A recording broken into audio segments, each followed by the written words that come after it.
See if this works.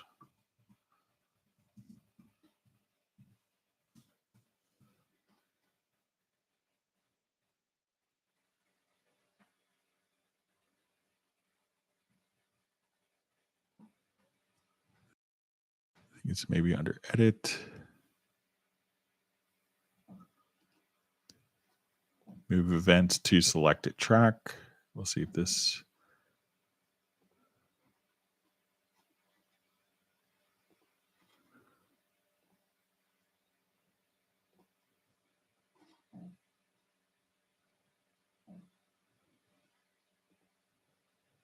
All right. All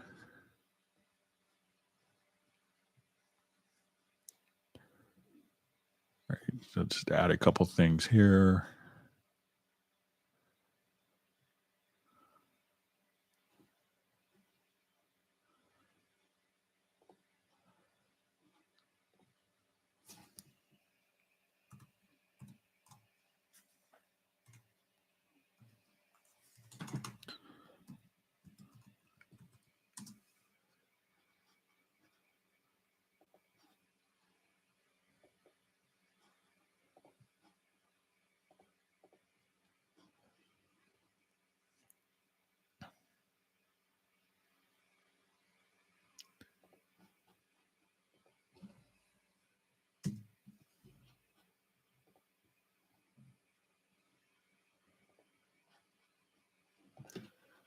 All right, so let's see if we.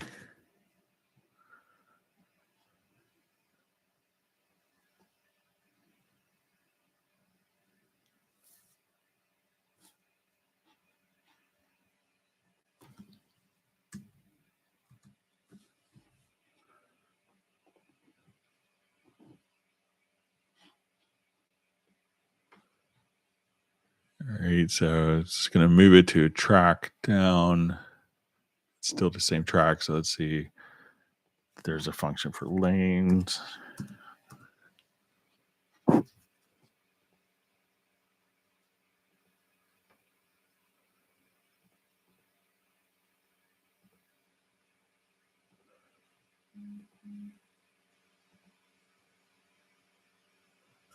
Maybe we could do that.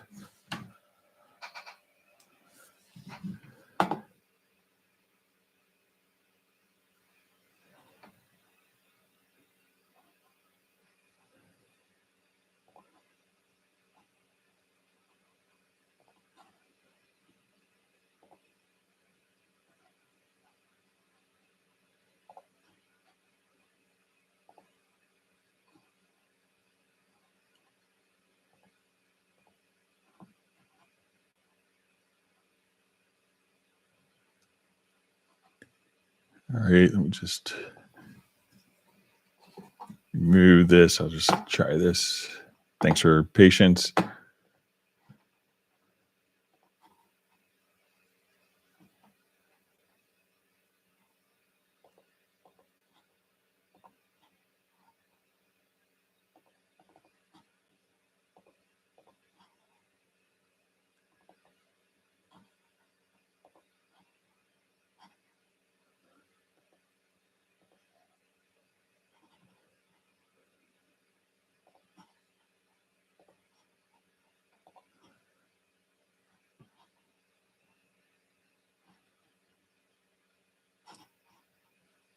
All right, let's see if we can just assign that to a particular key command. Oh, it was just my yeah, so it looks like it was just triggering my macro. Let me just look one more time. Sorry for my confusion.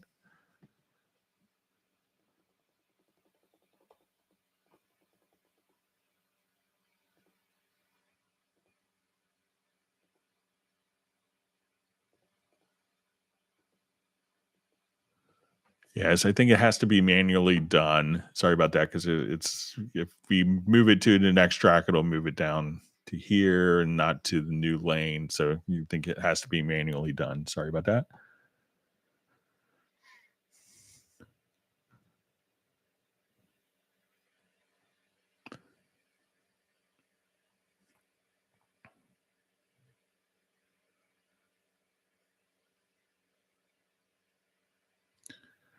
All right, so we're just saying Joe K says even the color tool doesn't work. I think this is in the mixer, so let's take a look. I go to the colors. So it seems to work for me in the mixer. So let me know. I just see the comment. So can you add track from the mix window? It says even the color tool doesn't work. So it seems like that's working.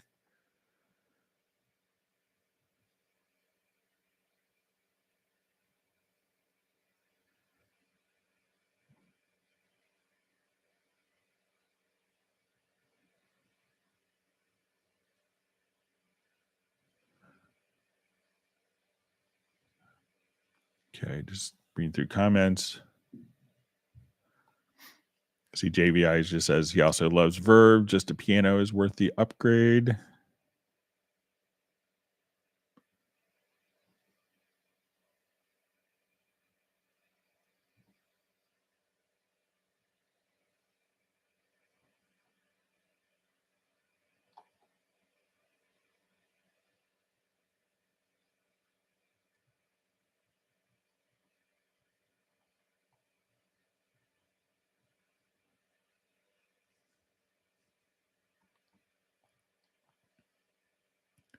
Okay, reading through comments. All right.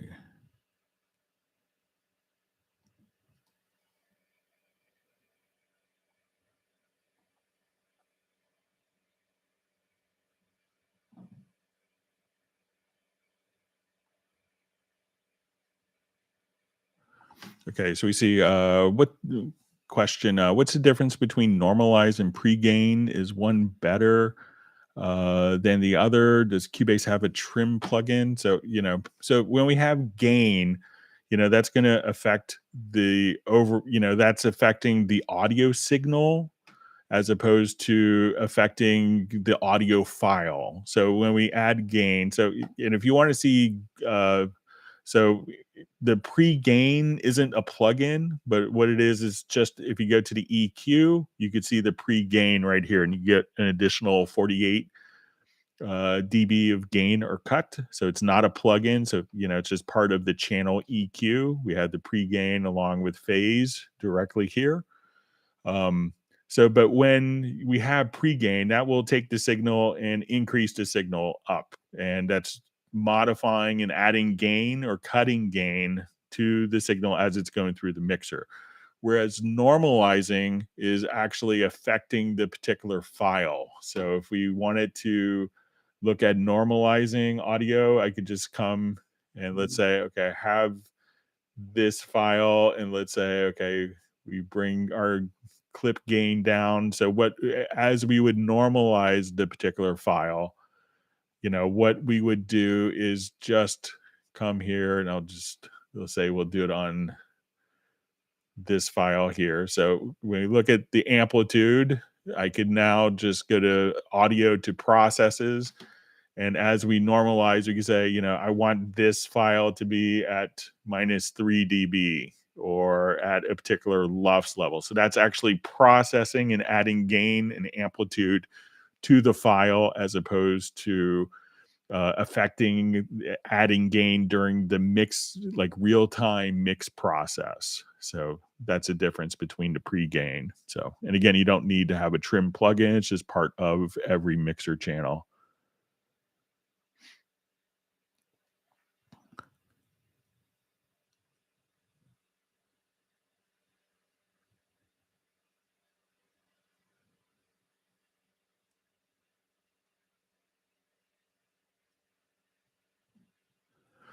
Okay, so we see from Angel just saying, "Hi, Greg. How can I set a file on a vertical line in the grid for lining up other MIDI tracks to work in time?" All right, so let's say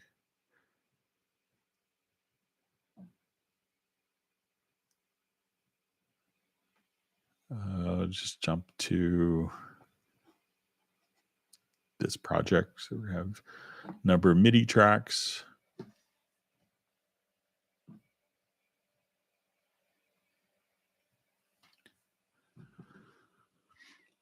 Okay, so let's say we have a marker. So I'm going to just go ahead and drop a marker track in here.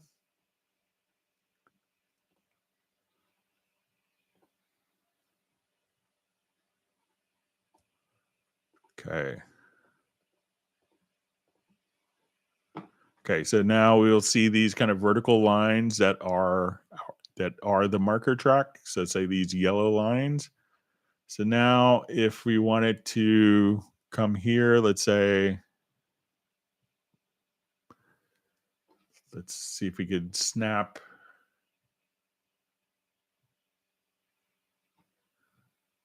to events. So let's see if we could. So we can see now that we can snap once we set our grid here to events, we can now just take all of our MIDI notes here, our MIDI events here, and we have that marker, let's say our vertical line. And now we could just come right over here and have all of these snap to the markers. So we could just come right here and have it snap to the marker time. So that's all you have to do with that. So once you just choose instead of grid, so this will allow you to snap to musical grid points, but maybe not to the marker itself. So we'll just kind of zoom in. So we see this yellow line. Now that we set this to snap to events, it'll automatically snap to where the marker is. So that could be your vertical line. So let me know if that helps.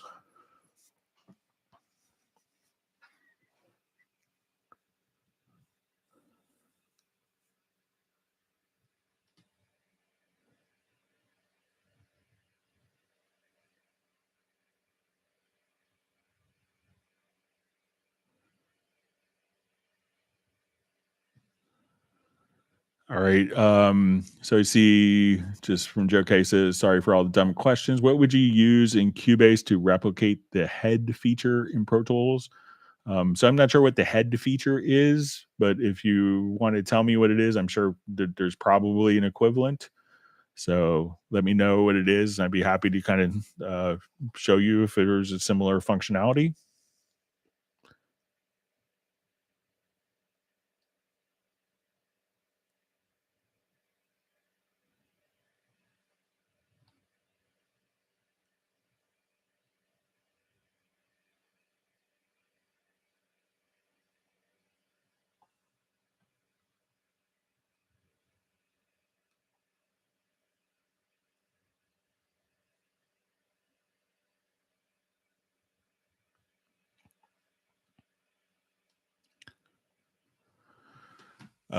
So we see question, can we default the number of fixed insert slots to any number we want?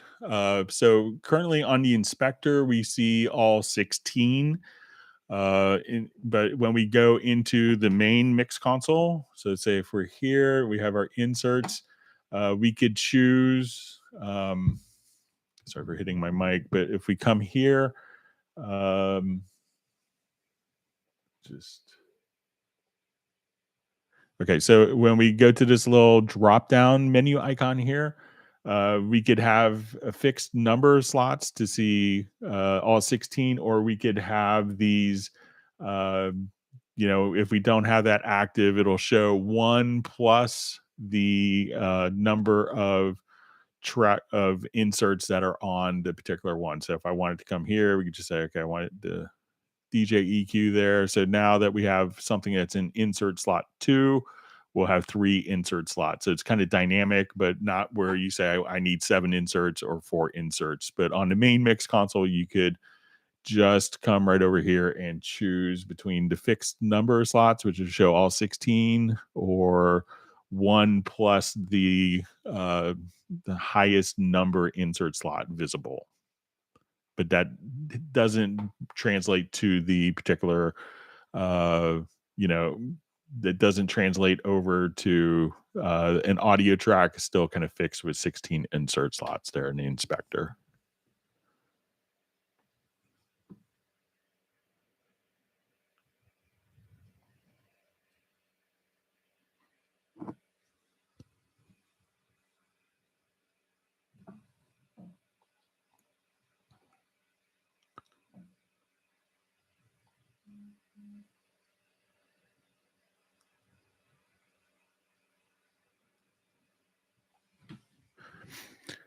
So you see just a great comment from Lawrence says, when I saw the new focused quick control features, I picked up a Behringer X Touch Mini and have the 8 knobs as quick controls for plugins.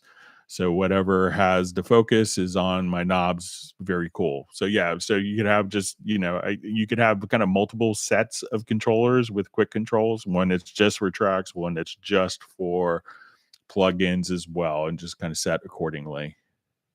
It's a great point, Lawrence.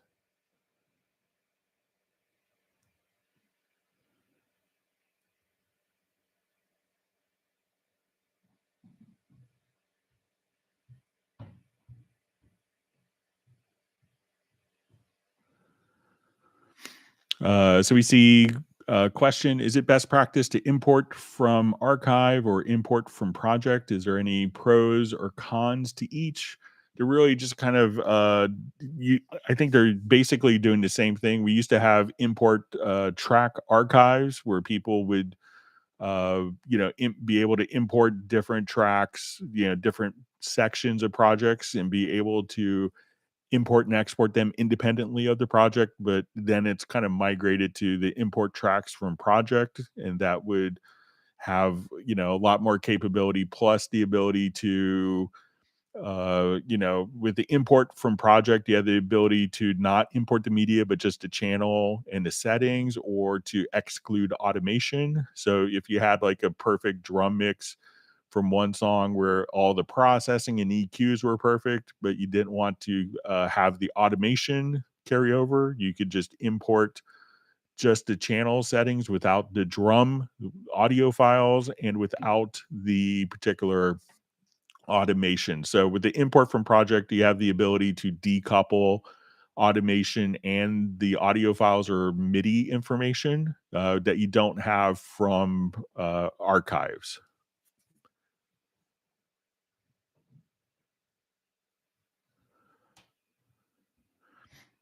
All right, so we have a question: is it possible to use folder tracks as buses?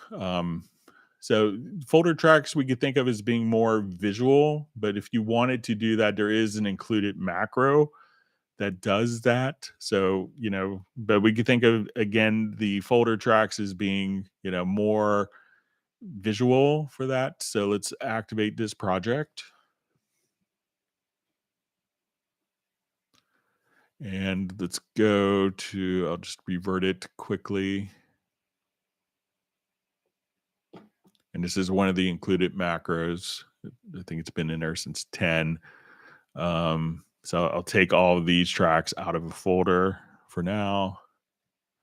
So while the folder doesn't do it, it'll kind of get you to so let's say I have this. So, and we go to edit to macros, and we'll say, I think it's selected tracks to new folder and add group channel. So I'll just say drums. So now we could just have our folder and group channel all created within the particular folder. So we'll go to your edit to macros, but folders are visual because at times you may want to have a chord track, you may want to have non-audio tracks within a folder track. It could be MIDI, it could be sampler tracks, it could be a video track within the folder. And since that isn't passing audio necessarily, they could still be in there, but you could just, again, selected tracks to new folder and add group channel, assign that to your keyboard shortcut, and then it'll just kind of put both of them in there at once.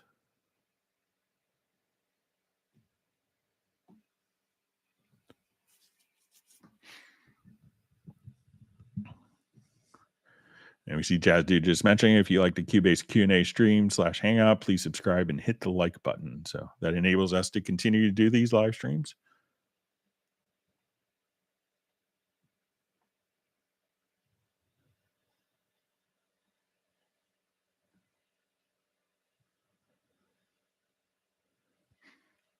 All right, so I just see from Best Screen Jesus, would you mind suggesting a bind MIDI remote preset to MIDI channels to the developers? That is my only request for MIDI preset channel management. So just so I understand, I just want to make sure. So if you have like eight faders set up, you want to be able to have different controls when you're on MIDI channel one. When you go to MIDI channel two, those eight knobs or faders or buttons could do different functions just when it, so you have the same kind of representation visually here, but when you switch channels, it could, these could be like one physical layout could work with multiple MIDI channels. So if you could let me know, and you could send me an email as a confirmation if you want.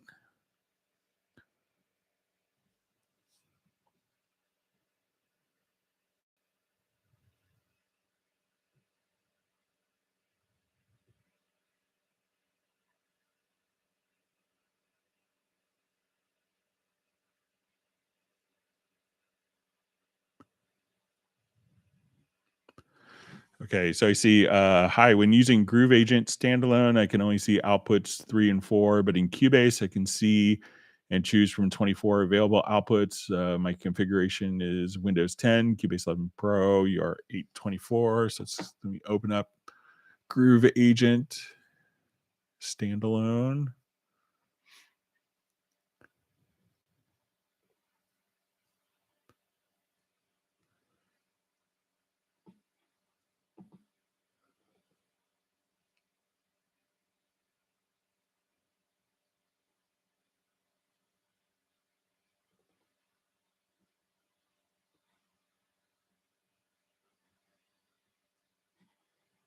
Okay.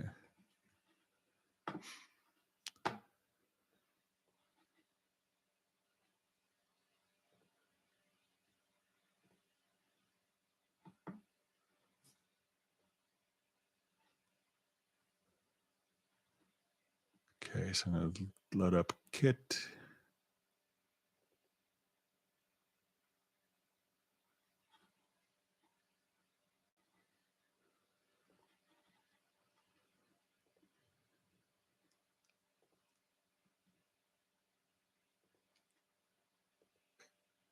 All right, so if we have like an acoustic agent kit, we can come here and then we see all of our available outputs. So we have the 32 stereo outs that will be visible. Let me load up a beat agent kit.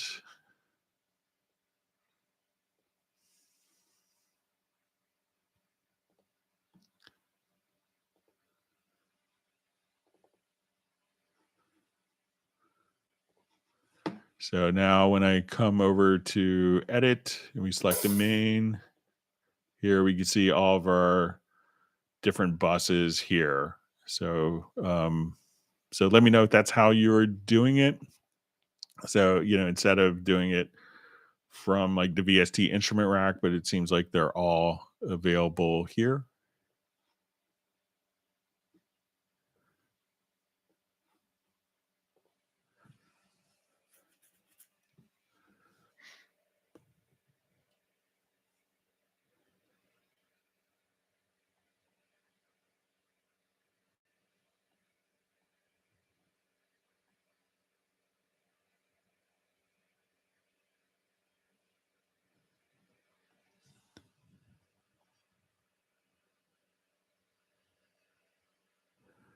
All right. So we have Matthew just saying, hello, all. Been busy last month, but had to log in here to say I'm very content with Cubase 12. That's great.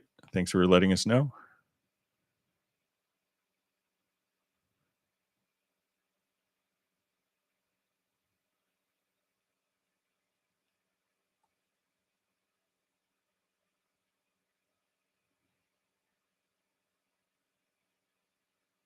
And he says phase coherent audio warp is just awesome. That's great.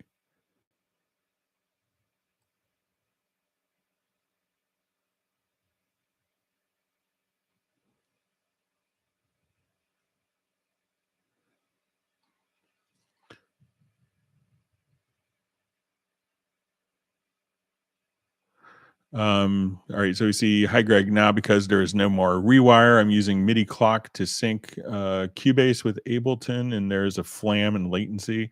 Is there another solution to sync as well? So instead of MIDI clock, which is never like the most stable sync. It's kind of for old drum machines. I would use MIDI time code. So let's say if we wanted to come over here, so if they're both running on the same computer, I would open up the wrong window. Sorry about that, but let's come over here to our project synchronization setup, and we want to say, instead of MIDI clock, probably MIDI time code, and send MIDI time code over to that, and that would be more accurate.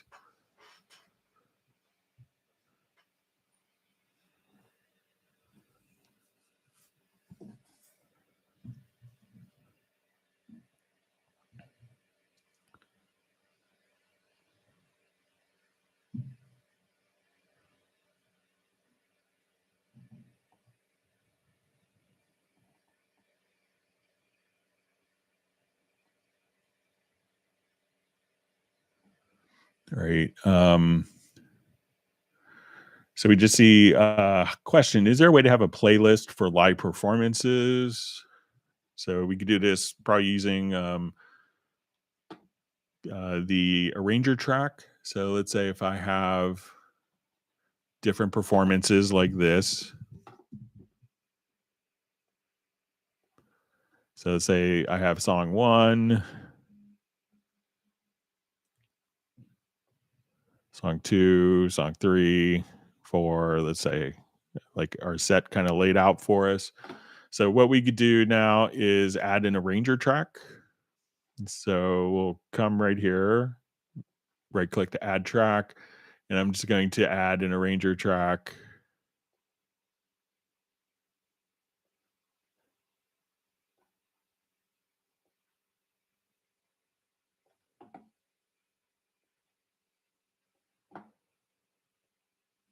Okay, and we could relabel if we just alter option, we could call it whatever song we want.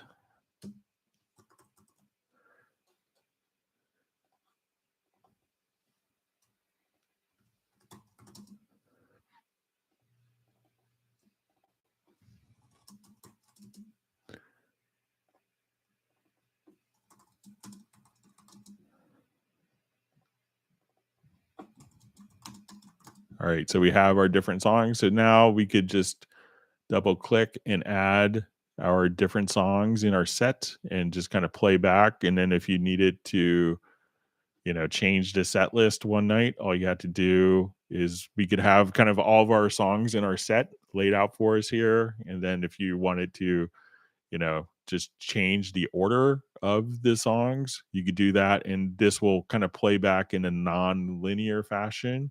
So all you have to do now is, and you could store multiple arranger chains so that you could, just kind of start right here and have different, different ways of having your songs kind of all laid out in non-linear order. So we have lots of people do that. And then you could navigate via MIDI messages to, as we get to here, hit a foot switch, go to the next song and wait or repeat different sections. So all sorts of great stuff you could do.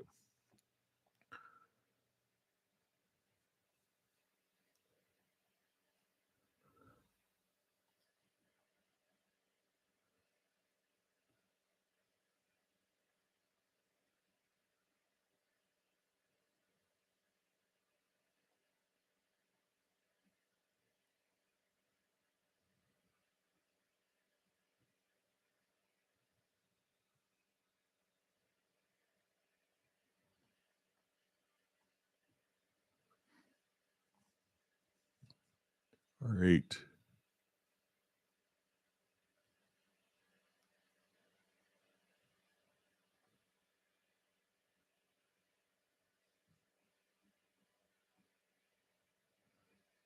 Okay, so I just see just a comment from Joe K. It says, let's say I'm sending to FX and I want to keep the panning. So I'm not sure if this was related back to when we were doing the effects,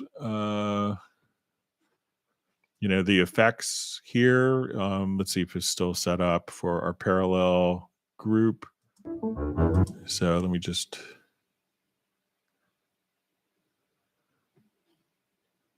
come back to this. So, even with effects, it's so, the effects panning isn't going to, when we're sending it to a group, all the panning, if it's a stereo group, is going to be automatically maintained when doing parallel processing. But if I'm misunderstanding or misremembering the context, Joe, just let me know.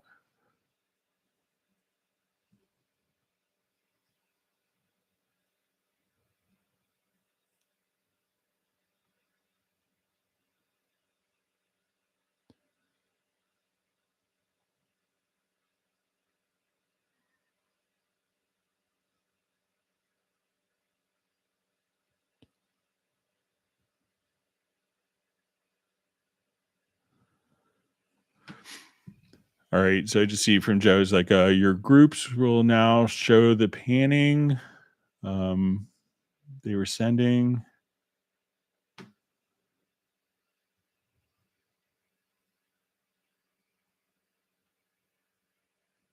So, if we have panning, so let's say if I have these going to my drum group and I'll send these to another one.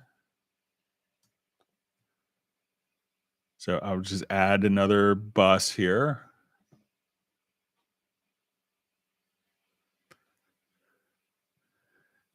All right, so let me add a group channel. If you don't see the panning, it's still panning, but you may, depending on your settings.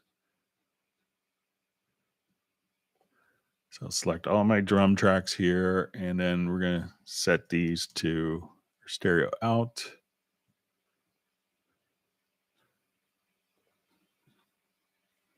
Then again, we'll come here.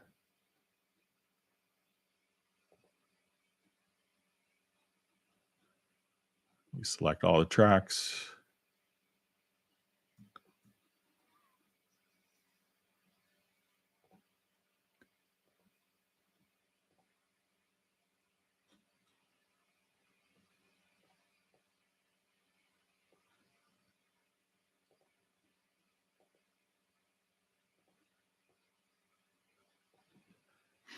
All right, so let's say now we have our snare. I'll just deactivate my Q-Link.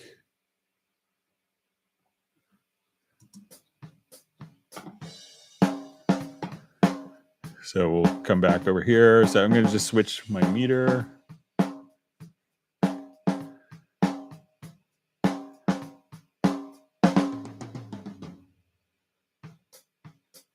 So as we would pan, and just set my meter type here.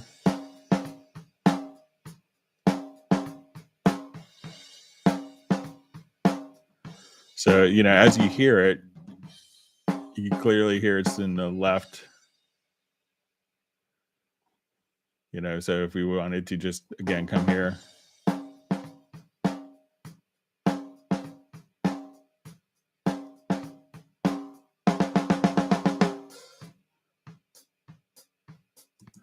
So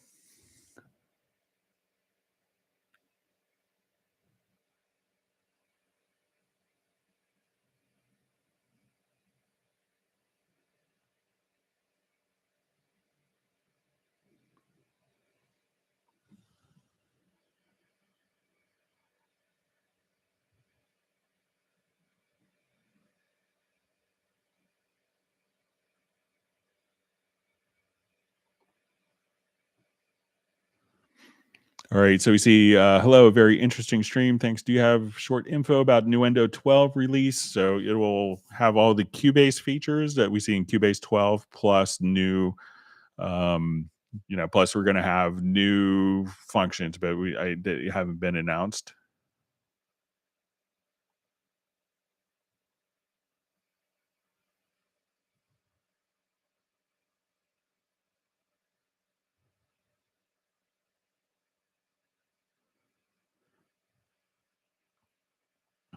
All right, so just see when I have groups, channels, and effects nested in a folder, sometimes the folder solo mute doesn't work on one of the tracks inside. Any reason that might be. like if you have effects, there's probably a good chance that your effects aren't being sent to the group, So if we had an effect send here,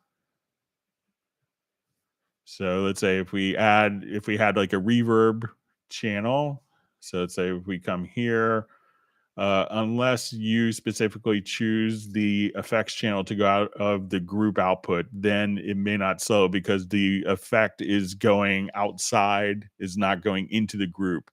The audio is going to the group, but at the same time, the audio is being sent to the effect send, and that effect send is often routed to the stereo out and not to the group. So that's probably why you're uh like some things may not be soloing as you expect because you didn't route the effect to be within that particular group, probably.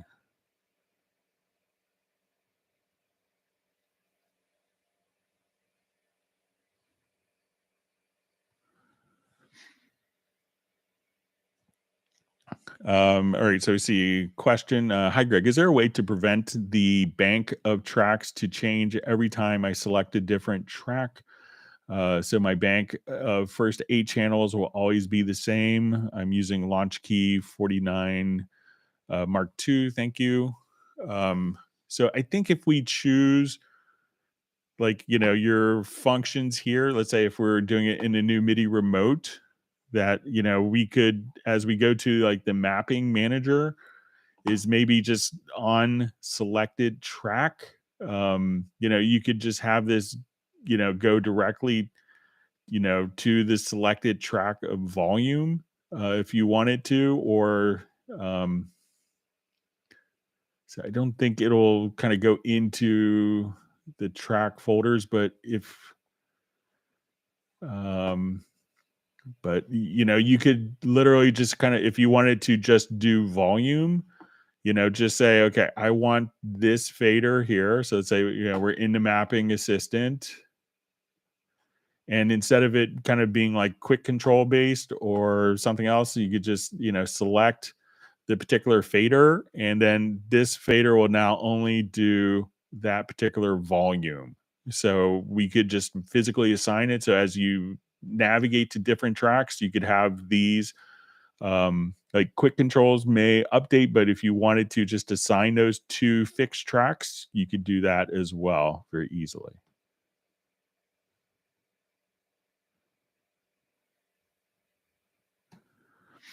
All right. So we have a question. Can you move tracks around in the mix window? So generally most people tend to mix now in the lower zone mix editor. So we can't move in the mix console, but we could move directly in the project window. Most people, it's kind of in the same window for the most part. So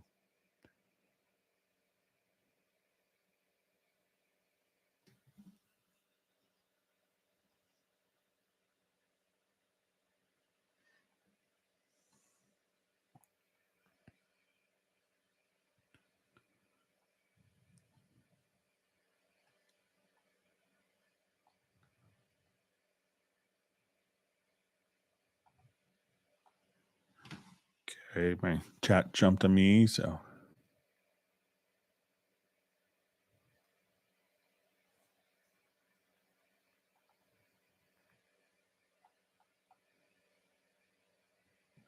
okay, so we see a question from Oren. Hi, Greg. I can play Flex Fraser, but I still don't know how to record an example into my project. Please show me how to record my example and change to another example in the same project. Okay, so let's do a new project here.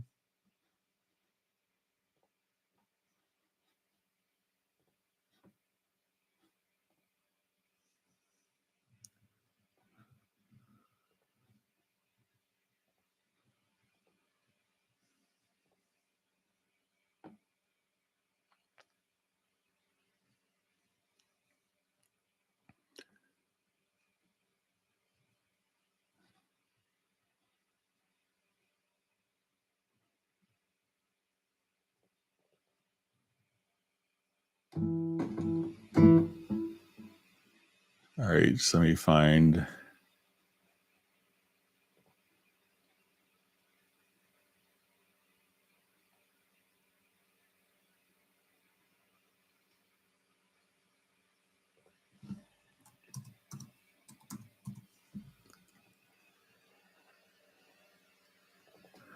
Okay, so let's say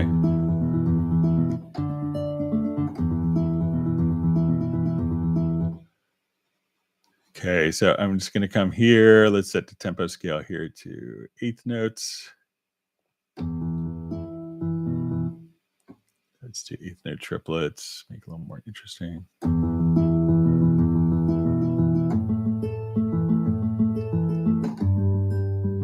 Okay, so if I have, these phrases here, what you could do is in the Flex Phraser itself. So click on edit, and then you'll see this little record icon.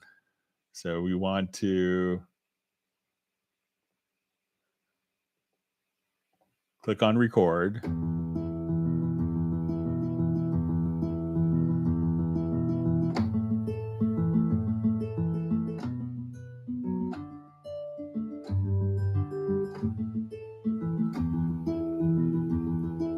And then once you have that recorded, you'll see that this will be saved as phrase one.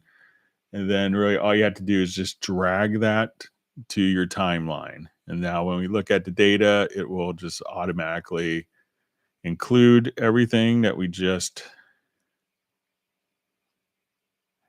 had right there. So that was our arpeggiation. So you kind of recorded internally and then dragged the little MIDI icon to the project window. And then you could just switch a different flex phrase and drag that over.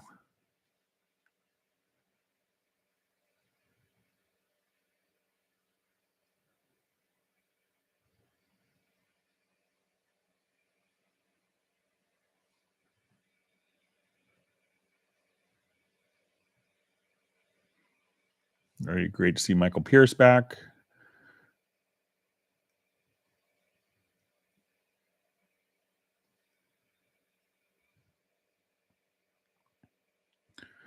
Okay, so we see question. So is using pre-gain the same as using the volume fader when gain staging? No. So the pre-gain is going to give gain before the fader. So they both increase and decrease volume, but many people will choose to whack up the pre-gain and like get a compressor, and get a lot of gain going into the compressor. So it's you can get like a more colored process sound, but it's going to be kind of independent. So it's before it hits the channel. That's why it's called pre-gain. So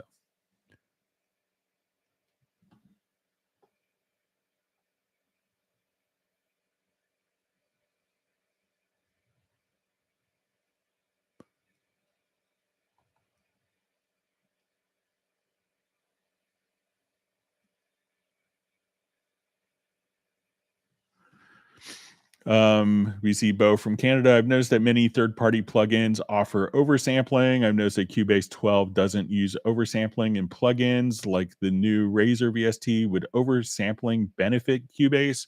What we do, I'm not sure if all plugins use oversampling or not, but a lot of it could be to get around deficiencies in audio engines of audio of some programs that were historically fixed point.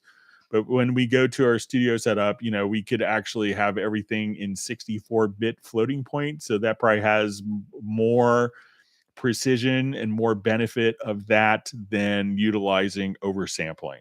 So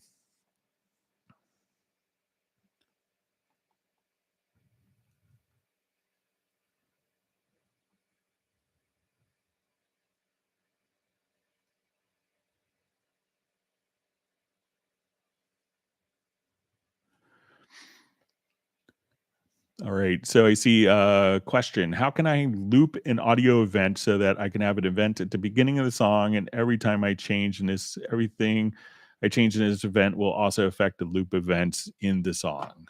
All right. So what you need to do is to say if we have a loop, and this could work a little differently for audio versus MIDI. So say I have a loop here. All right, so I'm going to hit, I think it's Command or Control K. And then we have what we call shared copies. So now if I do edits on this one, it could be applied to the shared copies. So just Control or Command K, and that will be the repeat events, and then check shared copies.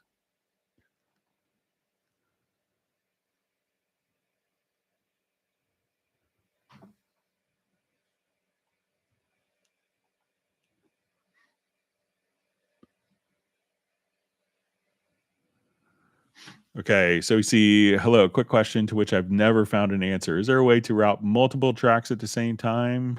Um, yes. So let's come over here. Let's say I will add a number of audio tracks. And let's say I want to create a new output bus. So I want these to go to stereo out 2. So I'm going to select all of my audio tracks here and then hold down Alt or Option plus Shift and say change 1 to stereo out 2. And now all of the tracks, as we go up and down, we notice that the outputs here are all routed to stereo out 2. So just hold down Alt or Option plus Shift. And for all the selected events, you can do that. And it's so that's all you have to do. And if you wanted to, sequentially add inputs or outputs, you could just hold down Shift by itself.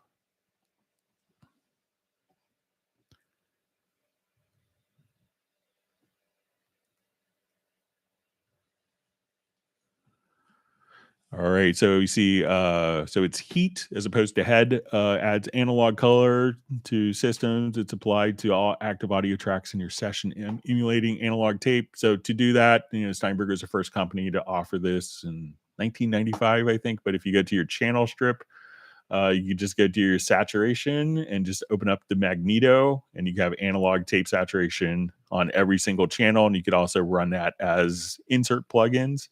So you could just come right over there and just use Magneto instead. It'll get you to the same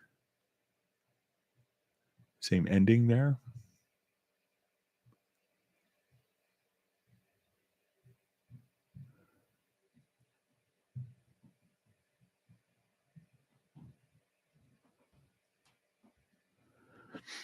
Okay. I see. Second question: is there a way to do internal routing again, like in Pro Tools? So if you wanted to take an audio file or let's say a VST instrument. I'll just jump here. So I'm not sure what type of internal routing, but I'll show you an example. Um,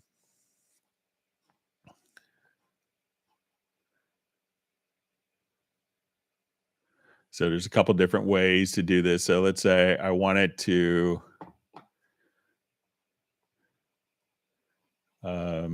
we'll have a let me just open up my instrument. All right, and I'll just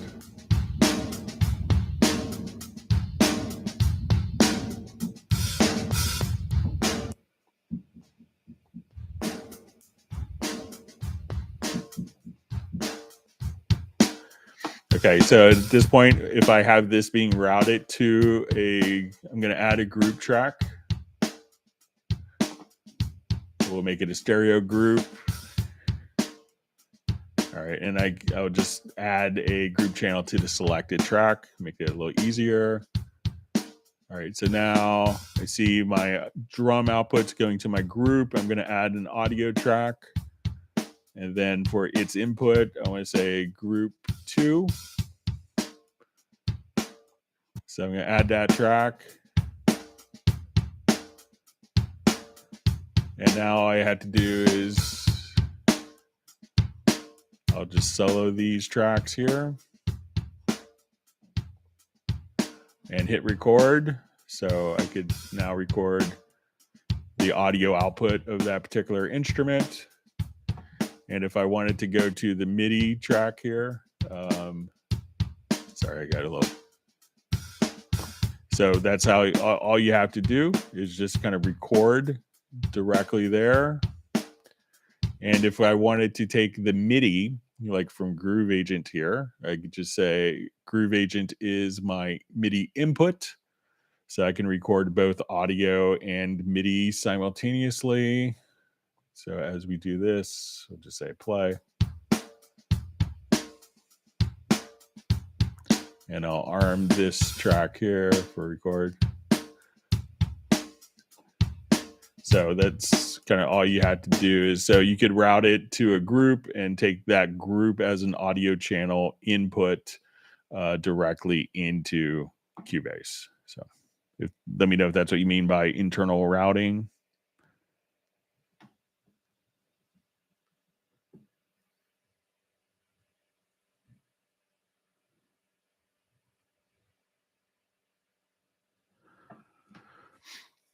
Okay, so we see, hey Greg, how do I use a sidechain to trigger a Groove Agent hi-hat pad? So do you need to use a sidechain for it? Or let's say if we're just kind of playing along, if you wanted to trigger you could trigger the hi-hat, but let me just um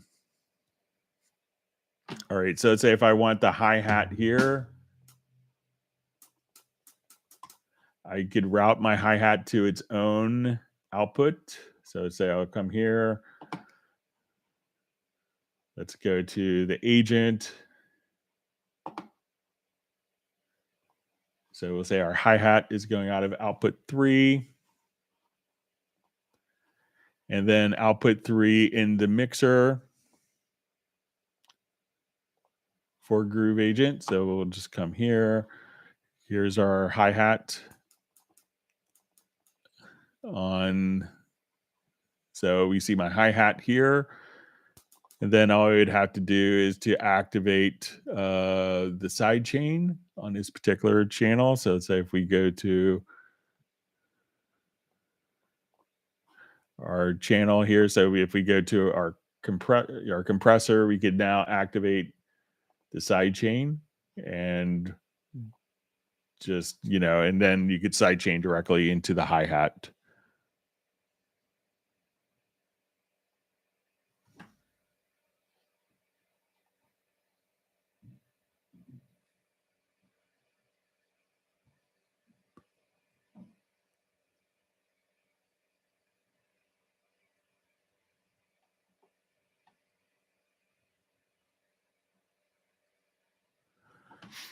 So you just see a question: which edition of Cubase would you recommend for someone who just wants to record, mix, and master finger style guitar?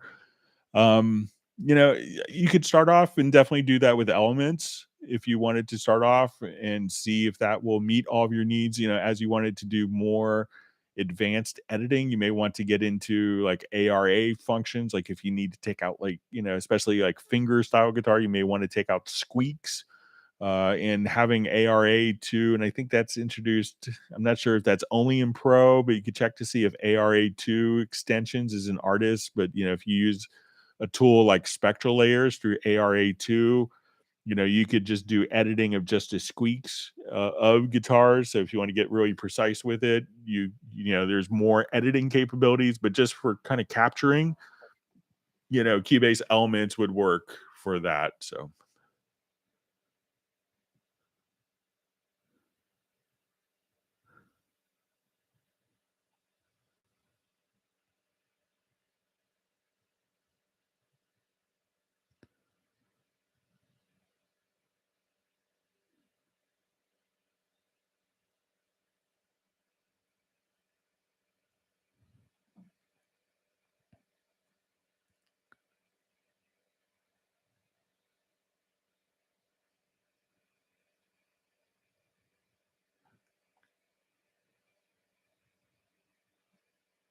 Okay, just reading through comments.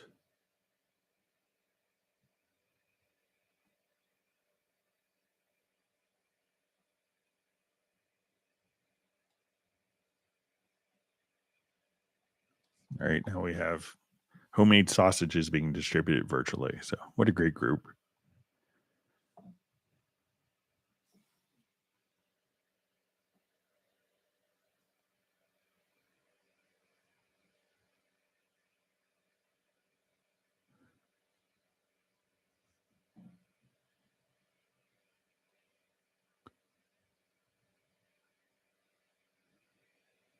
Okay, so I'm going to just go to some of our questions that were mailed in really quick.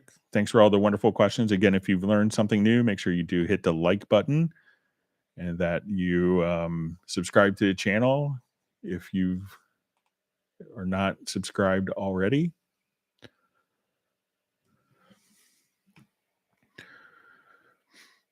Okay. So you see, Greg, in Cubase, I work in 24-bit 48K and usually export completed projects to 16-bit 44.1K. The float stuff is baffling to me. I would love to know if and when I should consider using it. In the next Hangout, could you please explain 16-bit, 24-bit, 32-bit float, and 64-bit float and the advantages and disadvantages of each? All right. So most people, when we think of audio, digital audio, most people's first introduction was a compact disc, and that was a 16-bit 44.1 resolution. And that was to get enough information so they could fit, I think Sony could fit Beethoven's Ninth Symphony on a disc to get just like that amount of information on at that file size. So over time, 16-bit converters, when CDs were introduced, were, very high end. And over time, they've migrated to 24-bit converters. And 24-bit allows you to capture more information. So it's a lot more information to capture. And it's a pretty significant audio quality difference. If you record something at 16-bit versus 24-bit, it's pretty apparent. Now, when we get into floating point, the audio engine that we have in Cubase is based on floating point, and it's always been that way. And other companies have, since migrated their engines because it's just kind of a better mousetrap. So if we have captured 24-bit audio and we want to now start adding different effects processing, such as I wanted to add the EQs. So I wanted to come over here and have my magneto. I wanted to have my vintage compressor. I wanted to have a de-esser or an envelope shaper. I could just come right over here. And when we process 24-bit audio, and then we're adding more information through the mix bus, and through processing, if and we were still doing everything at 24-bit, you can almost think of it as like, let's say you go on vacation and you have a fully packed suitcase, and let's say that's your audio recording, and then you buy a bunch more stuff. So either, but your suitcase was fully packed and you had to get all the new purchases in your suitcase to go home that you just bought. So what you'd have to do is either compress the contents of the original contents of your suitcase, aka your audio, or you throw bits away to accommodate that. So to have the full 24-bit, resolution of the audio file and to add more information with plugins and instruments and effects, that's when we go to 32-bit floating point so that we could accommodate that. Now, as Steinberg a few years ago about 2 years ago, introduced the AXR4 interface and our URC interfaces, and those offer 32-bit integer converters. So this will actually record in 32-bit resolution as opposed to 24-bit. So with that, if we're capturing a 32-bit word, we need to have a higher resolution for processing the audio than what the actual audio was captured at. And that's why we have 64-bit floating point. Now, the difference between 32-bit and 64-bit floating point can be subtle. Some people, if you have golden ears, can hear it immediately. And it could, if you're doing like an EDM track, you may not notice it. If you were doing like a hardcore hip hop track, you may not notice it. If you were like Gary Pachosa and you're doing Alison Krauss type of projects where it's crystal clean, clear, Americana acoustic, with very subtle reverb tails, that's when you could really kind of hear those differences. So it could be, dependent on the material.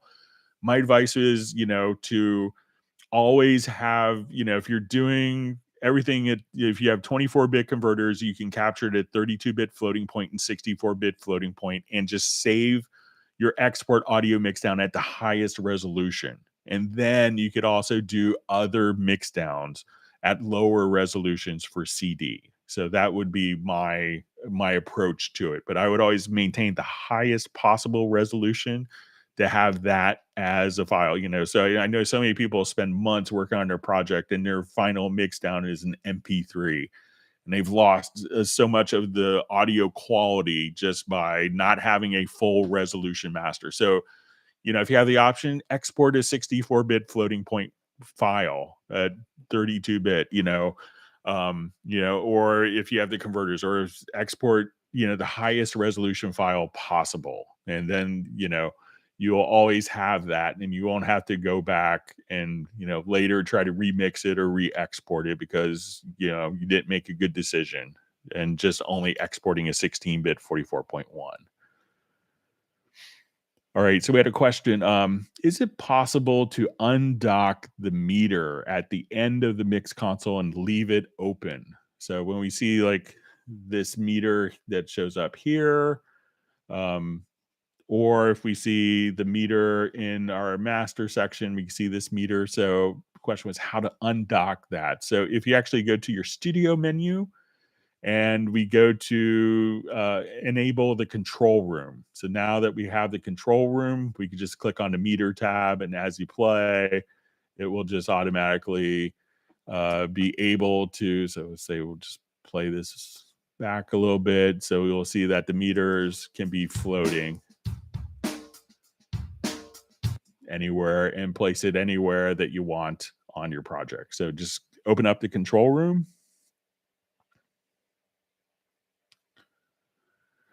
Okay, so we had a question. How to trigger a logical editor preset using the generic remote? Okay, so I'm going to come over here and we could do this, and this is very easy with the new MIDI remote system. But if we wanted to go to our generic remote, what we could do is say, I want to capture a MIDI note message. So I'm going to just say, this is coming in from my Panorama, my Nektar controller. All right, so what I want to do is just click on MIDI learn. So I can just come right over here and I just can capture that particular MIDI note message.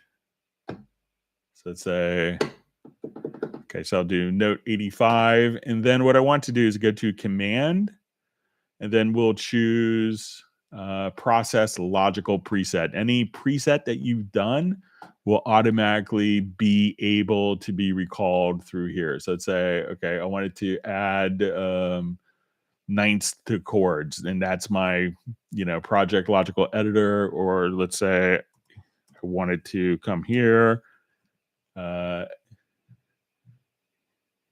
can say copy up one octave. So now when I wanted to go to particular MIDI notes, so we hit apply and okay. So if I did this all correctly,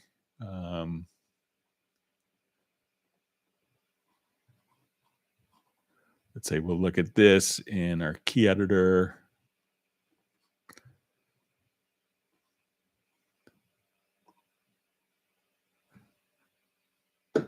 And then I could just, copy notes. And so once again, in the generic remote, we could just come directly here, set up what MIDI condition you want for that to actually be doing it. And then under device, choose command. Then channel category, you want to process logical editor. And then under value action, you select the preset.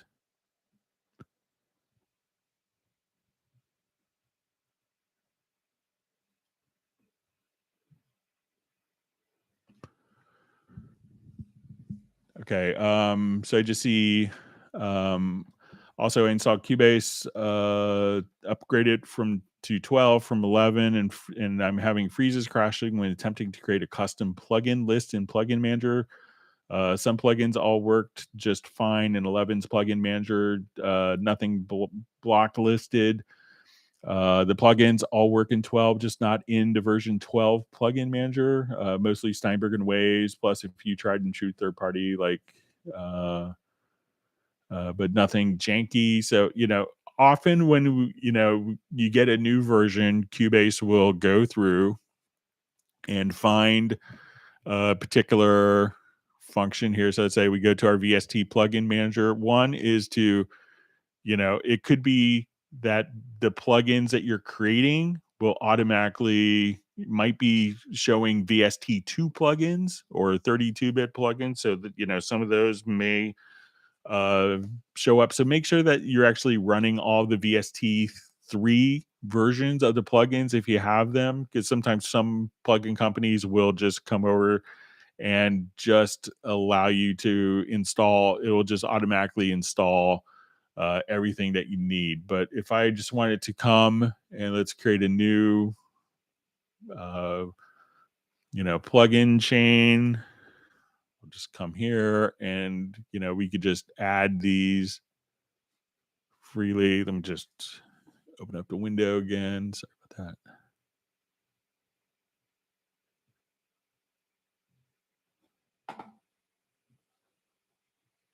But as we just drag and drop, I haven't had any problems with any of mine kind of transferring over or putting them into new folders as well. So you could just kind of come and place it right there. But make sure that, when you look at the VST version, that you have, that you don't have multiple versions of the particular plugins as you're working with it. All right. And we also, I think it's in JVI, he'd sent a question about some of his content not showing up in, like, some of the, I think, Groove Agent content not showing up in his, getting content messages like for an Alan Morgan preset. So it could be, let's go ahead and take a look. I'll open up my Steinberg download assistant.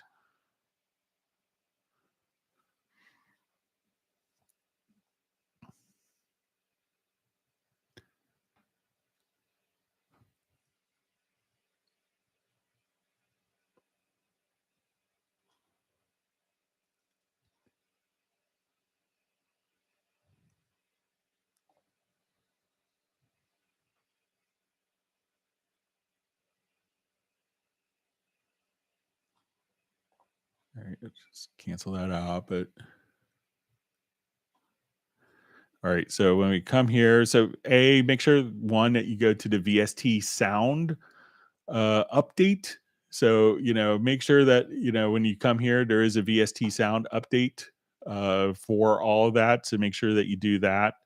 But while you may see some of the, like, you may think, oh, I have PadShop, I have Groove Agent, I have some of this content already. So some of these will just need to be updated as well. So I think some of the ones that you had will just kind of be done with this VST sound update.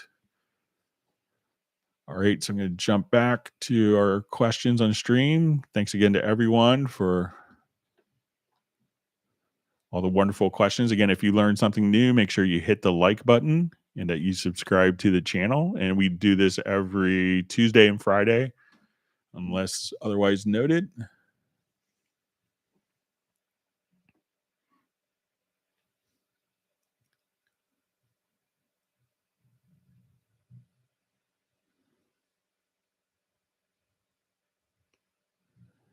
Okay, so I see just a question, how to make a harmonic voice. So I'm not sure if it's harmonic or harmony voice. I'll assume it's harmony voice. But let's say I'll jump to a different project here. So, once we have the chord track,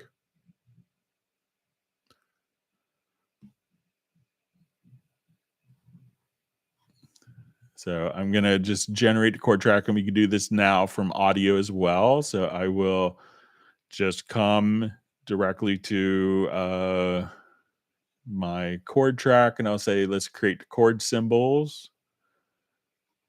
Okay, so we've created chord symbols from the events. So if we wanted to, I'm going to select a region to make chords. And then I'll go to my audio menu and we'll say generate harmony voices.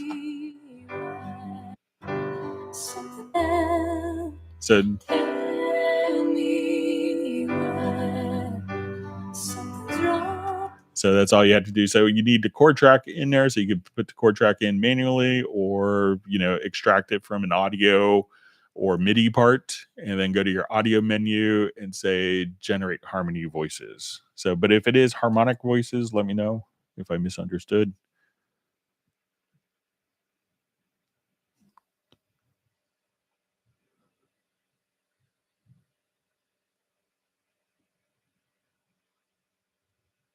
See Paul Daly saying Cubase 12 is great. Remote Manager changed my life and desktop. So it's great.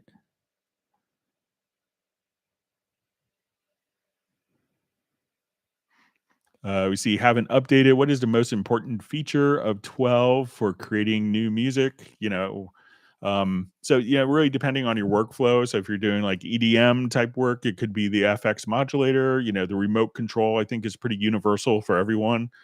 That it'll just kind of make accessing. Most people have a MIDI remote controller. It's being underutilized on their desk. So being able to do that and work faster, I think, is a great new function in version 12. If you watch the live stream from last Friday on March 4th, we did kind of almost a 2-hour walkthrough of all the new features, and it's kind of pinned. I think audio warping, if you do like on the project window, is huge. Being able to use Scale Assistant in a very audio editor. So lots of great new features in there that people have been asking for.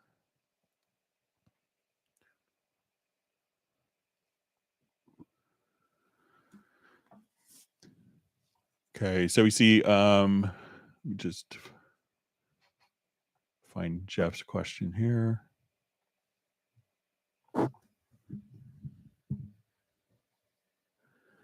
All right, just a real quick question. How do I save all my preferences and personal shortcuts from version 11 so I don't lose them when I download Cubase 12? The vast majority of times it's going to automatically carry those over, but you could go to your edit menu and go to Profile Manager and choose to export from 11 and import it into 12. Most of the time it's going to automatically carry over.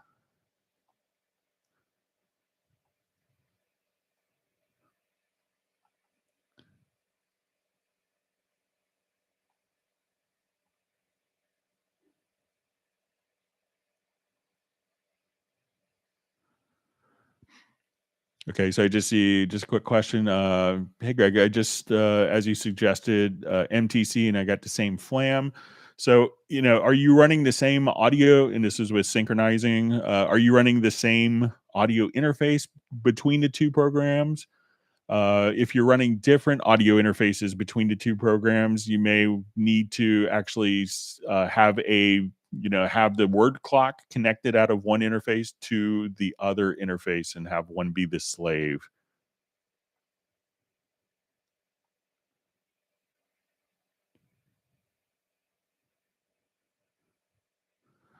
Okay, so I see from Jeff Sabelsky, Greg, at times using VCAs which don't have mute solo on track unless the inspector is open. Sometimes I want to solo two different VCAs on a large project. The best workflow for that. So let's take a look.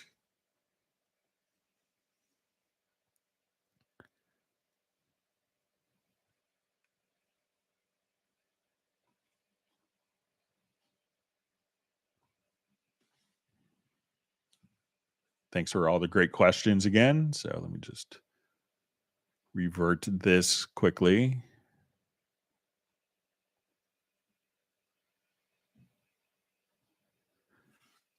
Okay, so I'm going to take my drums and let's send these all to VCA.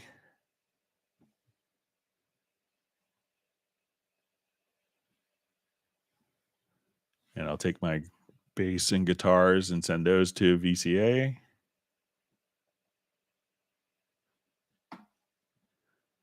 Okay, so now as we're playing,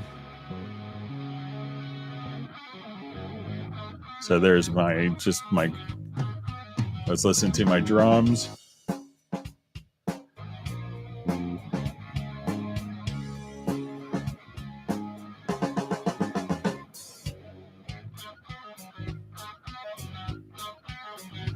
Okay, so let's see.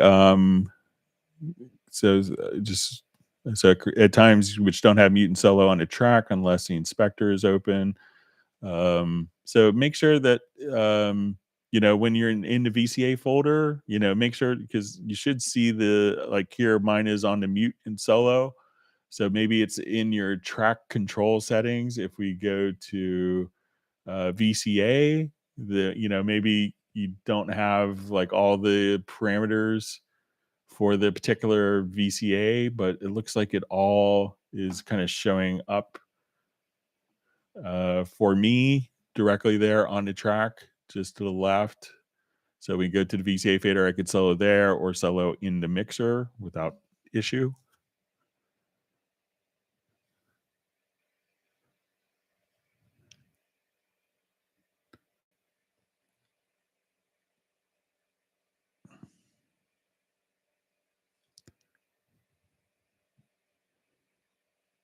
All right, just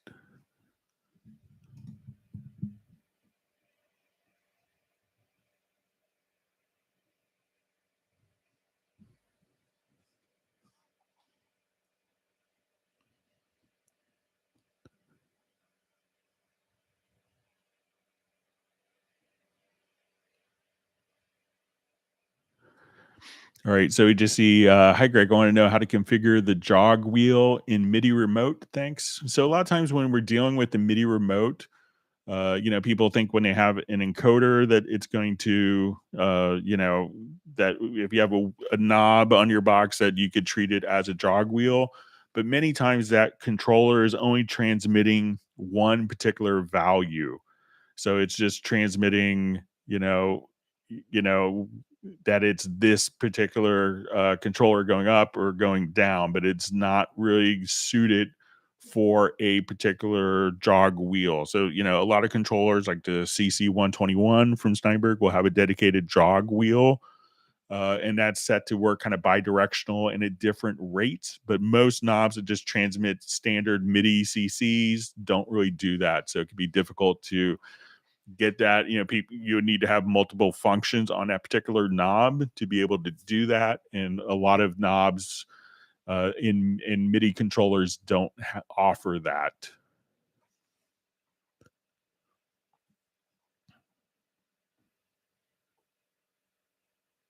See how we're doing on time. So I see we're just about out of time. I want to thank everyone for all the great questions. And if you have questions you want to email in advance, you can send it to clubcubase@steinberg.de. We will be doing this again at Tuesday, starting at 1 p.m. U.S. Eastern Time, so same time as today. And we look forward to seeing all the new faces on next week's live streams. And everyone have a wonderful weekend. And everyone, please stay safe and healthy. Take care. Goodbye.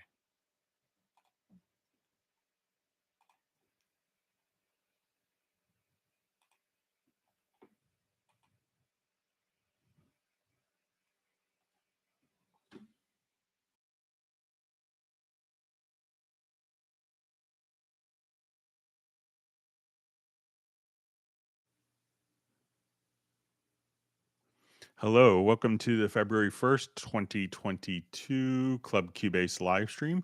My name is Greg Undo, and we will get started here in just a couple minutes. I'm going to make sure my audio is working as expected. All right, that all seems, my monitoring computer seems to be working fine. So once again, my name is Greg Undo. I will be the host for the live stream today. If you have not attended a live stream before, how it works is you could ask questions in advance by sending an email to clubcubase@steinberg.de, or you could simply ask your question in the live chat field here. I'm presenting from outside of Washington, D.C. area in Alexandria, Virginia. And if you're watching the live stream live, please feel free to go ahead and introduce yourself and tell us where you're from.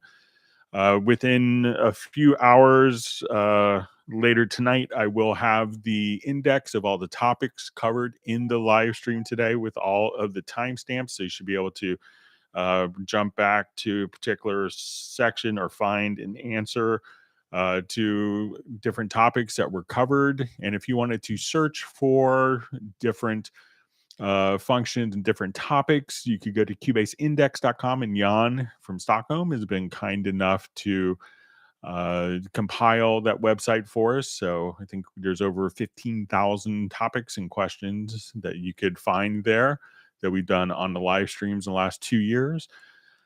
So special thanks to Jan for that. We have two people that are serving as moderators for the live stream. So I want to give a special thanks to Agent K and to Jazz Dude. They're not Steinberg employees. They're just kind of doing this to make the community a better experience for everyone. So thanks for them. And also another wonderful resource of Steinberg information is compiled by Jazz Dude, is the Cubase Nation Discord. So special thanks to all of his efforts in making this a better community for everyone.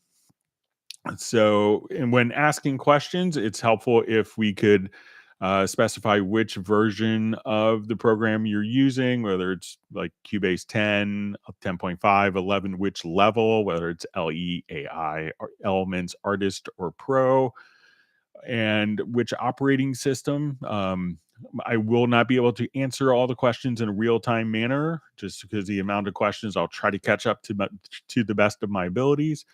But if you don't see an immediate response to your question, please, if we could refrain from asking the same question repeatedly in the chat field, it just kind of slows everything down and makes us not get through as many questions as possible. So, with that, we will go ahead and get started. So, just break out my chat here to a dedicated window.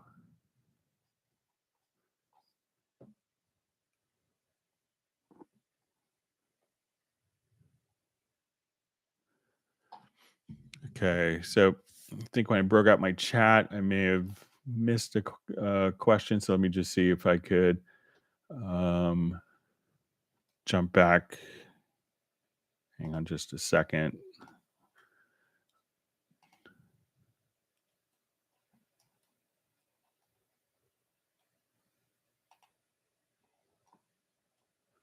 All right, so let me see, because sometimes when I do that, if questions were submitted in advance, I may not see them all. So let me see if I could catch. Okay, so I think some of the questions that may have been submitted in advance, I may have missed. So I apologize for that. So I will kind of start where my pop out chat was. So I think I saw there was a question Marcos had asked about. I saw a question from Kevin Mehmed, and Marcos had asked a question about his UR22. So if you want to re-ask those questions, and I'm sorry if I missed a couple. All right, so we have I see Benny from Sweden.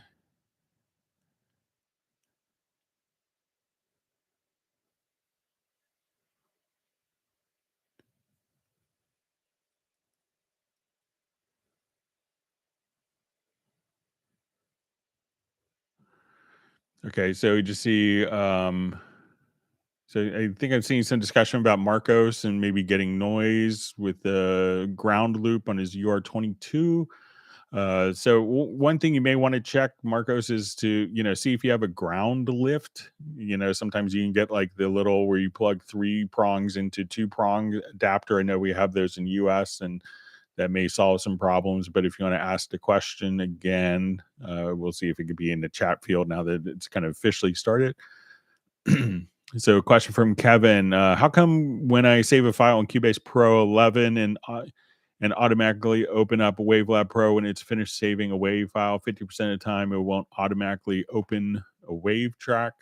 So make sure when you do this, when we do a file export audio mix down, make sure on the after export we could just say open in Wavelab Pro 11, and that should automatically launch Wavelab. But make sure that it's actually going to be see if it's maybe a particular file. If you're exporting to MP3, you may have to have that decoded on importing into Wavelab. So, but just check to make sure that you're doing from the after export there, Kevin, and see if that works for you.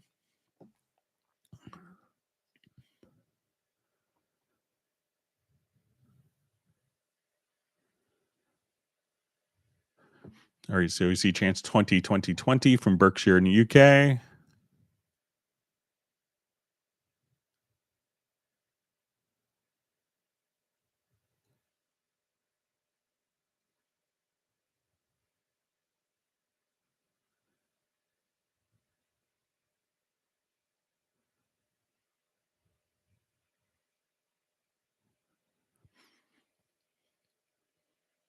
All right. So we see we have Chris checking in from Jersey and UK Channel Islands. Thanks for joining us.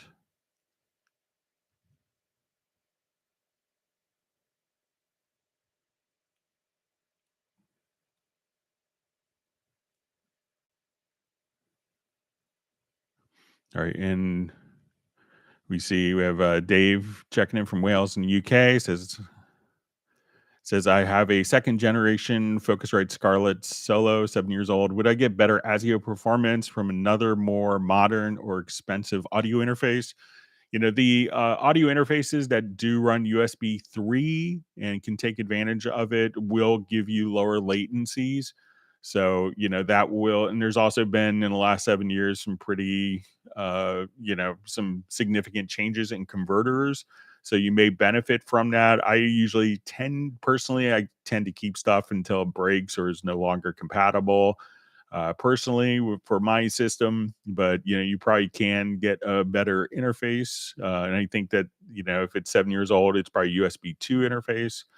But USB 3 will offer some performance advantages for latency, but it might get you down to 4 milliseconds from 10 or 8, something like that. So you have to figure out if that is worth the investment. So if you're unhappy with your latency, then you could probably improve that by just simply getting a more contemporary interface. All right, so we have Roland Klein checking in from Sweden, and we have Brian Sawyer from Beulahville, North Carolina. We have Kerwin Young checking in. I believe he's in Atlanta area. All right, so we see Jan from Stockholm. All right, so we have Alexander from Moscow, and we have Frank from the Netherlands. We have Sergey from Moscow. All right, so we have a question. Which plugins are best for drums mixing? So, one of my favorite plugins, that to use is maybe the envelope shaper. So if you haven't been using the envelope shaper, check that out. So let's say if I just wanted to put it on my drum, I'll just create a quick drum bus here for all of my drums, and I'll put my envelope shaper on it. I often call it kind of the anti-suck plugin for drums. So I'm going to add a group channel to all of my drums, and then I'll just put. So if I come here, let's go ahead and I'll put the envelope shaper, and we can find this under dynamics. So I open this up. So what this is going to allow you to do is to take like the attack of the drums.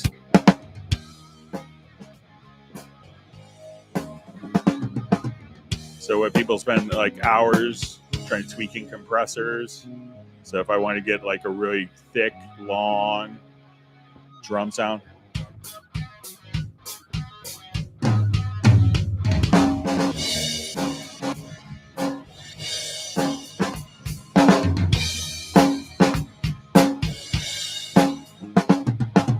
Or if you want it really tight.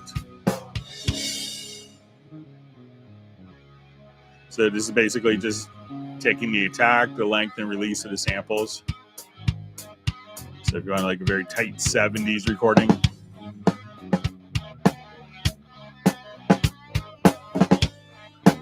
And you want to make kind of the body of the drum come to life.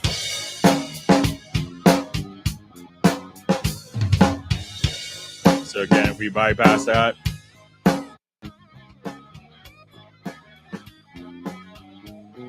And this is also available within the channel strip. So if you go to the tools, you could open up the envelope shaper directly there as well on every single channel. So that's a great plugin to work with drums.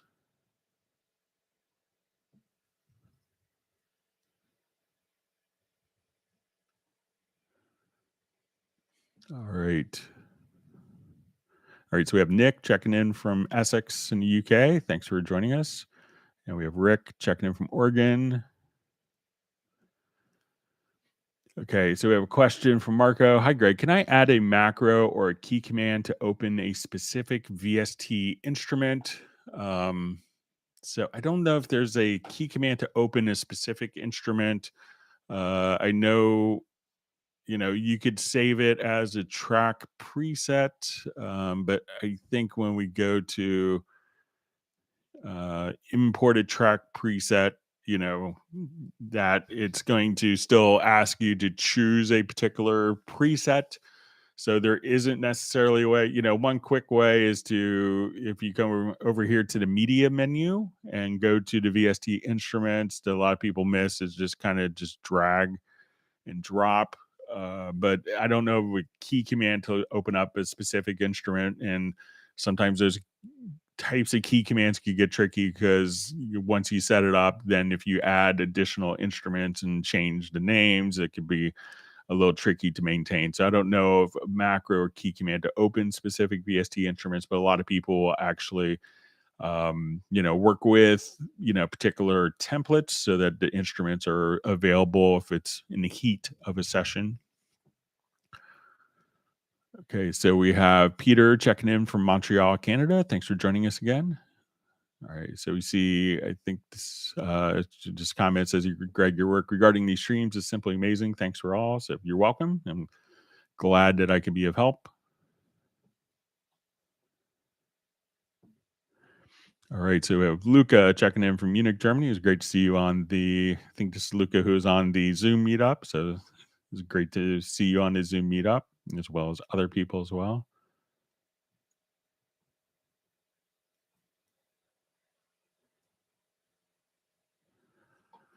Okay, so we have a question, maybe a strange question. What is the best bounce setting for the Hermode tuning, function clean or classic? And on with the master plugins on pre or post?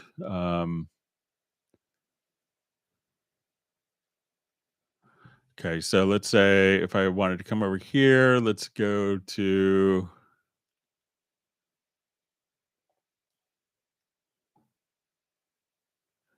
So I guess the Hermo is that the Hermode tuning? So I'm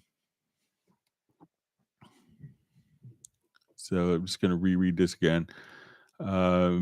So what is the best bounce setting with the Hermo tuning, function clean or classic, or with the master plugins on pre or post? So I'm not sure if the Hermode tuning is the Hermode tuning. So, if we have the Hermode tuning here, that could be, for the specific instruments so that we could tune them for particular instruments, so instruments could be applied to different tuning scales, and we could set that up in the project setup.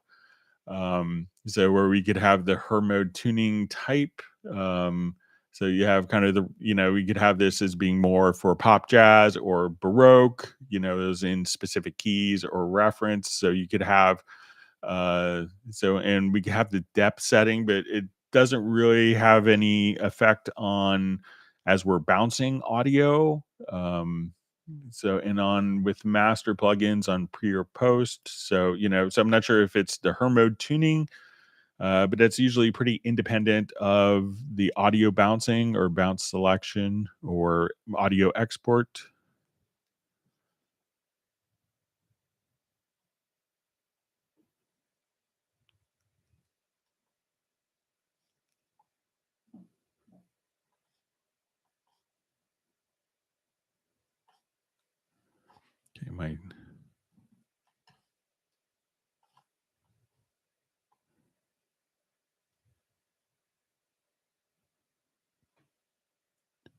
Okay, reading through some comments.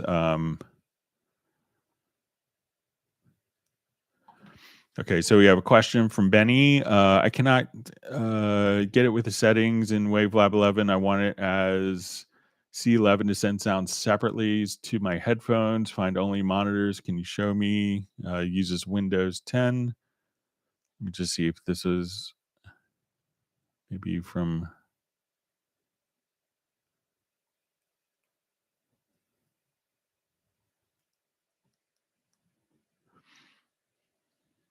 Okay, so I'm just trying. So this question, I cannot get it with the settings in WaveLab 11. Want as is in C11 to send outputs separately to my headphones. Find only for my monitors. Can you show me? Use Windows 10. So let's take a look.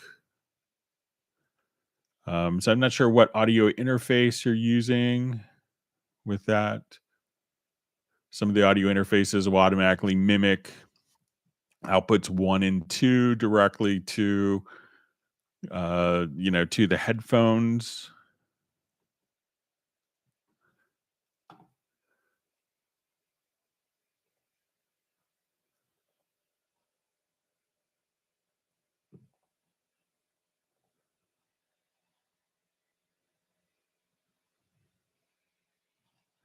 Okay, so say if we're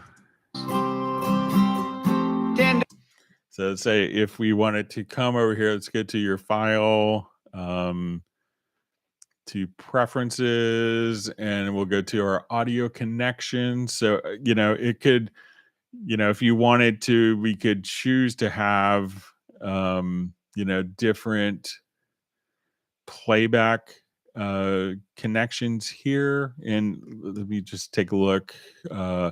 So once we have this set up, so yeah, it's hard to know without having kind of your particular audio interface, but you could have different speaker configurations. So let's say, okay, now I just wanted to add bus number 4. So, and at this point, if we add our buses, that when let's say if I come over here to playback and I'll add a second bus, and I'll assign this to speaker arrangement number 2, and this output is configured to, let's say to my DAW Direct, which would be like a different output. So try clicking on plus here. And now when we go to edit, you could just say, okay, now I'm going to listen to my speakers. And then when I go to speaker configuration 2, that could be configured for your headphone output. So give that a try if that's what you try to do. And I just want to make sure if I'm understanding your question. But let me know, Benny. But again, go to the file, and then what you want to do is under preferences, audio connections, and here you could click on the plus, and then you could add a secondary bus, and then you could just, in the speaker configuration, you could switch between the different speaker sources right there. So, and one of those could be routed to headphones. All right, so Michael Pierce is on. Thanks for sending the pictures of all the wonderful vintage synths. And it was great to see you on the Zoom meetup as well.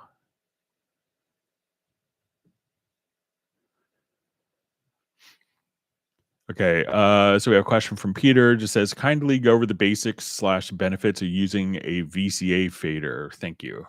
Okay, so come over here, activate this project. So some of the advantages of like a VCA fader versus other types of grouping and linking is how it's going to, one, not affect the gain structure of the tracks going to their aux sends, like to effects, and two, that if there's existing automation. So let's say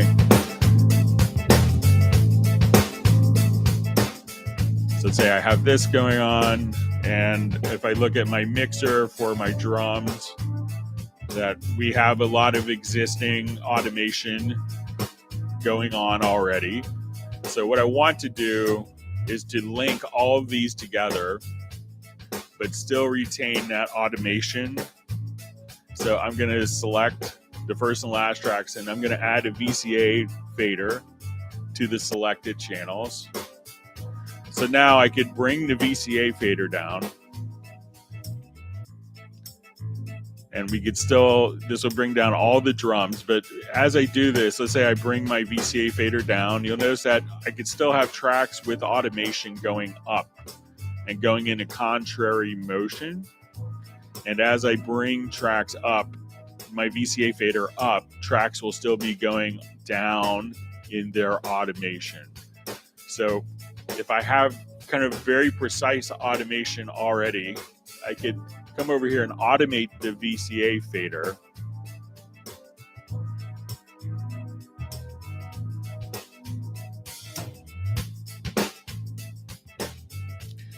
And I could attenuate all of these.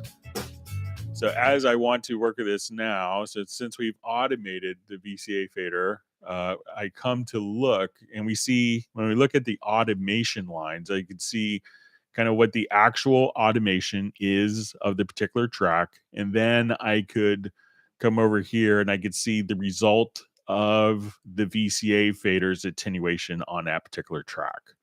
So, and one of the beautiful things is I could come over here, and now that I do this, I could just say, I want to combine the automation with the VCA fader and with the particular tracks.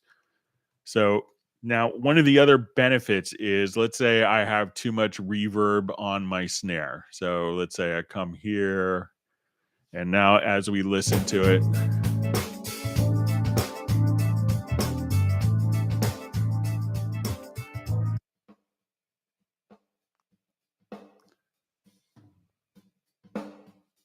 all right, so let's say now we have this level of automation. So as I bring down like my snare track here,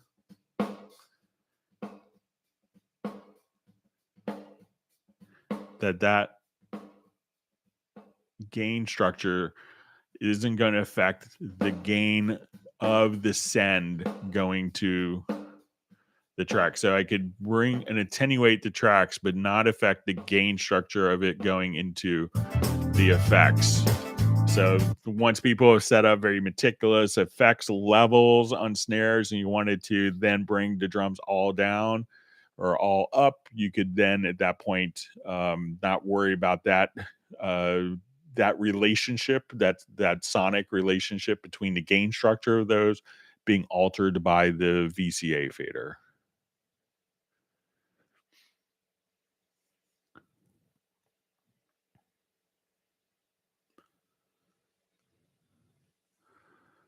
All right, so we have a question from Robert Garrett. Can you tell us anything about Cubase 12? So as soon as Cubase 12 is released, we will go ahead and have, I'm sure, a nice live stream just with all the new features. But the only things that have been announced is that it's coming. It should be coming soon. It will be Apple M1 native, and it will use the new licensing system that does not require USB-E licenser. Other than that, we'll have to be a little patient until it's released. But I think it'll be a great release. Looking forward to, for everyone to see it.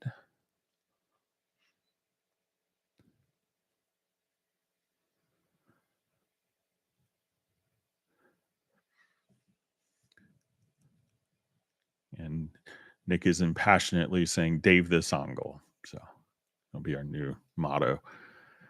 All right. So we see question: is it possible to play audio files double speed, Cubase 11 Pro?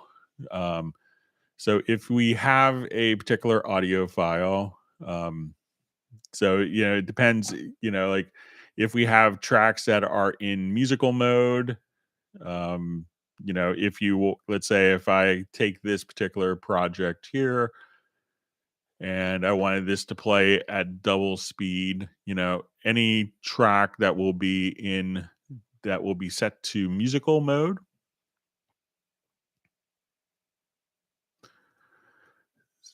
So if I just have all these tracks selected here and they're all set to musical mode, and if I wanted to play double speed, all I'd have to do now is just change the tempo from, let's say, 100.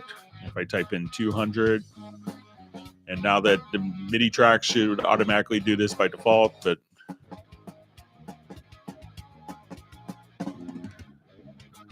and I had one track that wasn't in musical mode. So now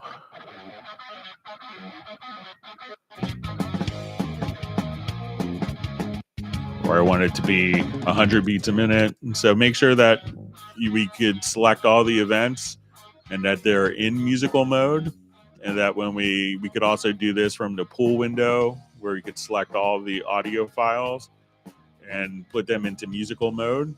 And once they're in musical mode, whatever tempo you have, whether it's 20% slower or 100% faster,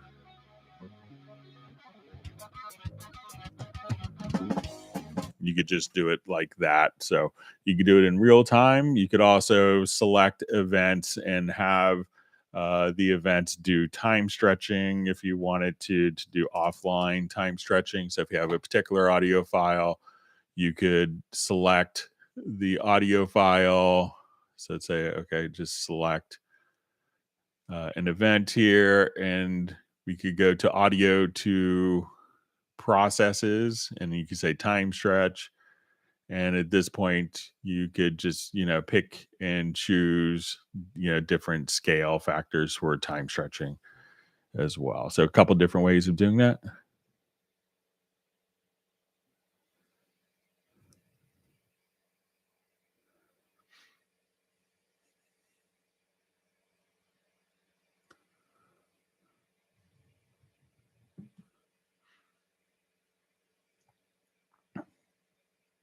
I see Jazz Dude just mentions that in regards to Cubase 12. So Cubase 12 is not out yet. There will be no teasing. So,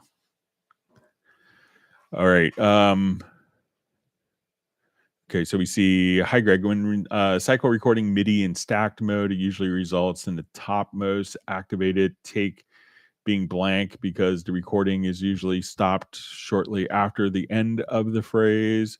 This requires me to delete the top entry, then unmute the take underneath. Is there a way for Cubase to favor the take underneath if the latest take is empty or under a certain length?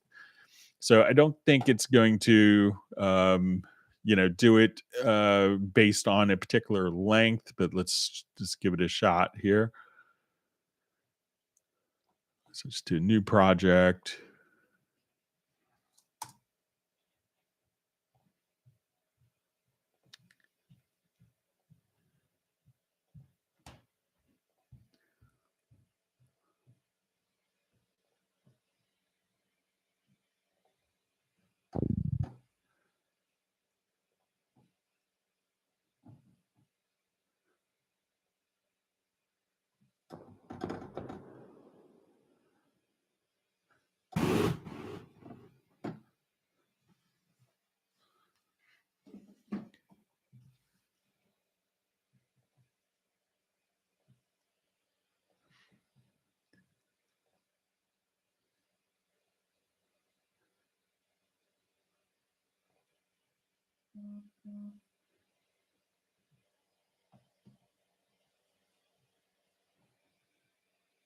Okay, so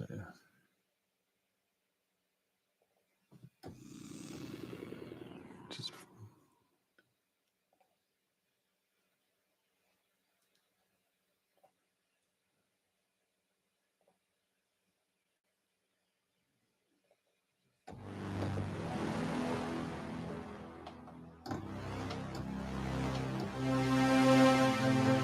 okay, so I'll just put this into just a quick cycle record. So I don't think there's anything that will automatically do it based on length, but let me just come over here and we'll activate just, I'll go to my MIDI record mode. So, one of the things you could do is just the stacked no mute. But let's go ahead and just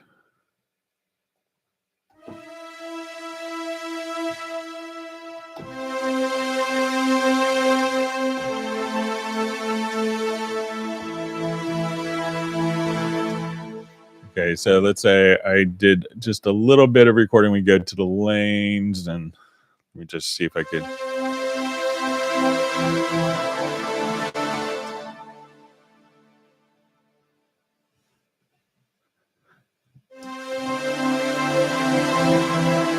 Play one more note here.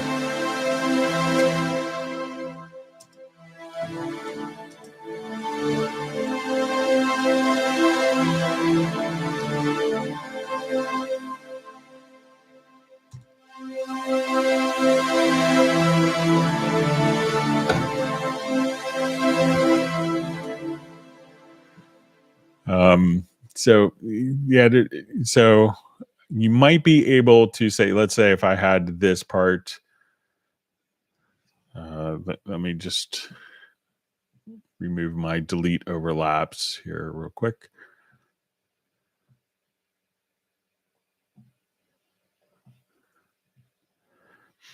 So if you wanted to get rid of an event, you might be able to create a project logical editor.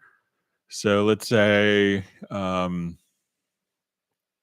we want to maybe delete. So let's say we had a little bit of an event that's hanging over. So let's say I have that. So let's say if we could choose to delete container type equals event, and we will say the length of the event is less than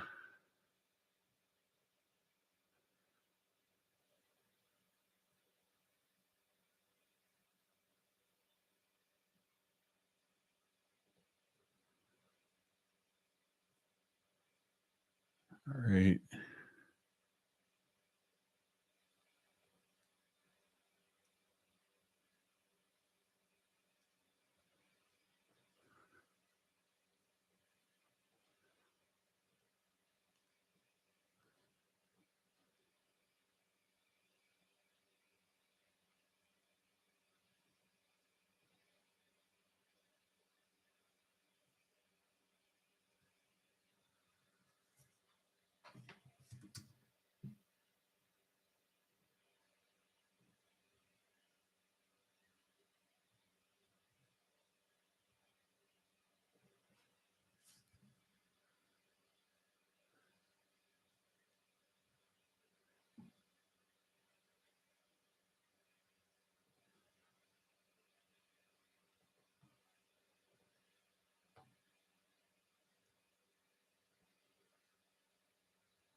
So you might be able to create something like that, but I don't know of anything that would automatically kind of catch the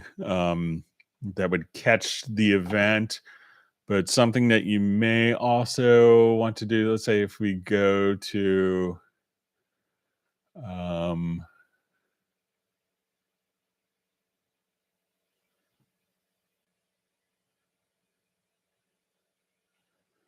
just take a look at a preference to see if there's a record mode.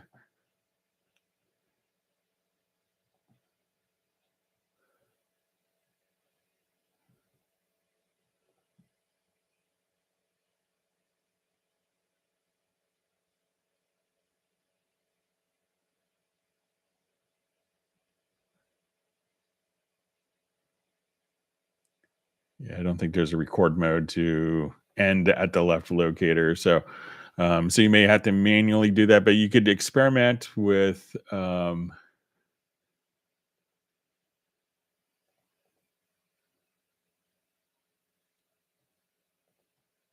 maybe the project logical editor, and then you could, perhaps delete events that are shorter than like one measure. So that may be something to try. So sorry about that. Get my other laptop to wake up here. Okay.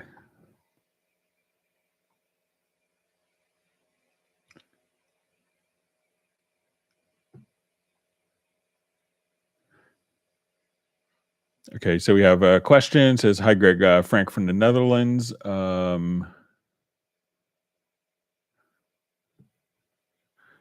Maybe a strange question. What is the best bounce setting?" Okay. So we kind of covered that, the Hermo tuning.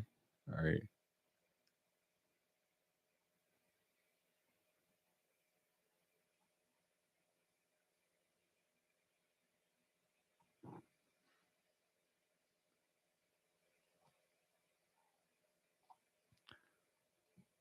Okay. Reading through different comments.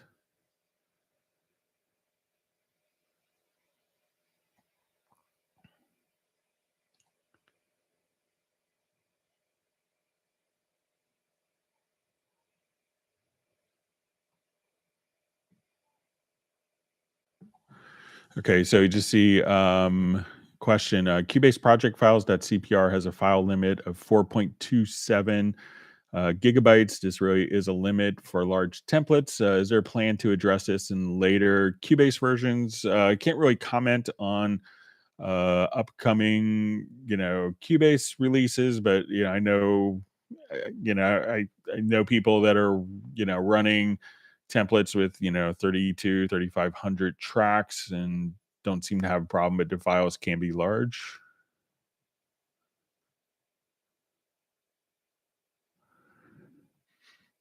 Okay. So we see from Kevin says information using WaveLab Pro, it won't load all WAV files. Can you use more than one WAV file at the same time for multi-tracking? So, with WaveLab, if you want to do like a multi-track type of editing environment, so there's kind of the main editor, and that will work with that's intended for single audio files, and those files could be up to 22.2. But if you wanted to work with multi tracks, probably what you need to do, Kevin, is as you come over here, is create a new, and you'll see an audio montage. So at this point, we could just say, okay, I want to create a new montage. I want this to be, let's say, stereo. You can do Ampersonics, multi mono, DVD. So I'll just say stereo for now. And when we get to this point, you could click on the plus sign and then you could add stereo tracks, add a mono track, add stereo tracks. And then you could just, you could choose to record directly into these particular tracks or record or do this for like a multi track editing for a podcast or a radio broadcast. So stuff like that. So go to the create a new, get a file to new audio montage, and you could start off here. And then if you wanted to create, and then you'll see the plus sign, then you could add more tracks from there. But it's not intended really to be like a multi-track DAW. It's more of an editing environment. All right, so we have Mikkel checking in from Canada. Hope I said your name correctly. All right.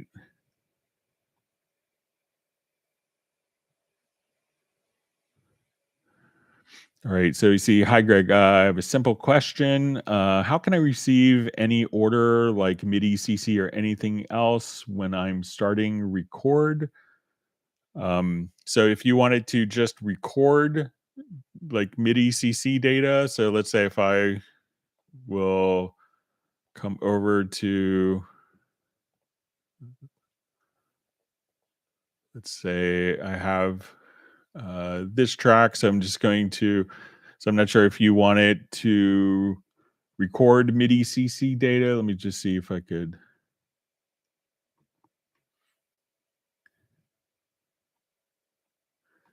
Okay, so if you're just wanting to record CC, so I could play a note here and move my mod wheel and just record, or my pitch bend.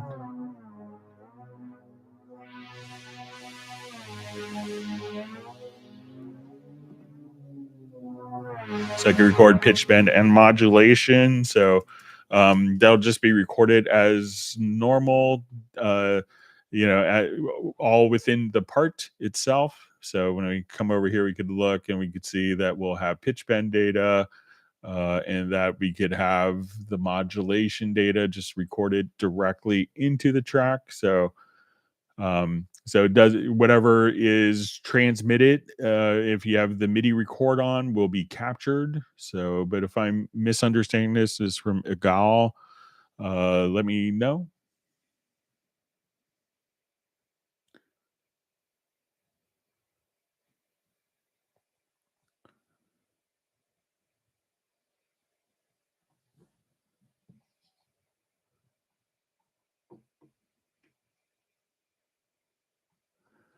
Okay, so we have a question. Would you please explain quickly the options in VST audio system? All right, so let's come over here, go to our studio setup, and let's look at our VST audio system. So here we could choose which particular interface we're using. And once we have this set, depending on our buffer size, we could see our input and output latency, also kind of what the ASIO guard latency is, and that's going to allow you to run if ASIO guard is active.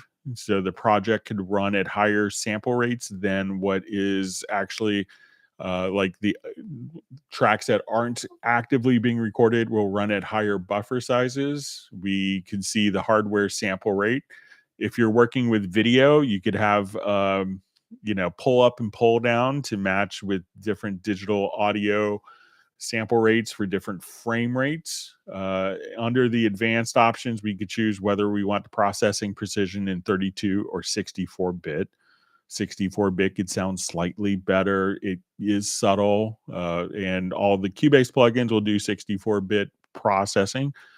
If you have multiple processors, you'd probably by default have activate multi-processing. ASIO Guard allows, as we mentioned before, tracks that will are actively being recorded, where we could choose those tracks to run at the lower latency and other tracks to run at a higher latency. So we could have audio priority. So, usually just leave this to normal. We have disk preload. This is like how much, of the audio file can be, of the audio will be kind of preloaded. We could also adjust for record latency so that if you're recording, it knows what the latency is of the audio interface and compensates for that, or you could manually apply a record shift if you're processing through hardware in real time and it's not going to compensate. So usually you could leave those two settings the default value. All right, so we have thermonuclear war checking in from Serbia. There he is. We have snow, freezing rain, melting rain. So, all right, so we have Michael Teams checking in from Weatherford, Texas.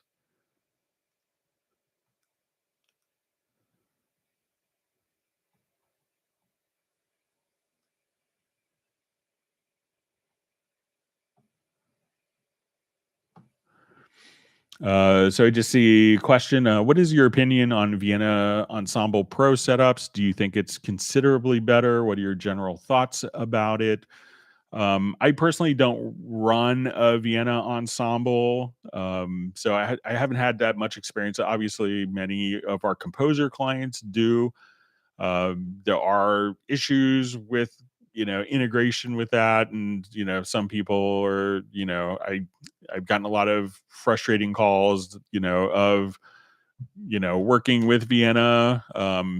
I've seen a lot of a lot of composers recently kind of migrating toward having their system based on disabled tracks, and we'll have kind of a large template on a single computer and then enable tracks as they need them instead of having them constantly active, taking memory, taking processing. So I've seen a lot of people kind of migrating to having a large template with disabled tracks and then enabling them as needed.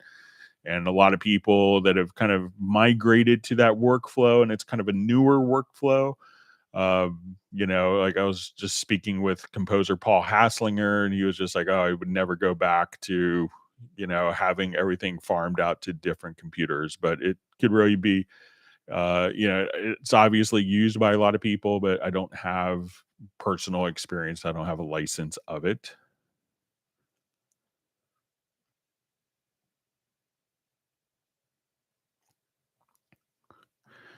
All right. So just seeing a lot of discussion of Marcos's, I guess he's getting buzz in his particular,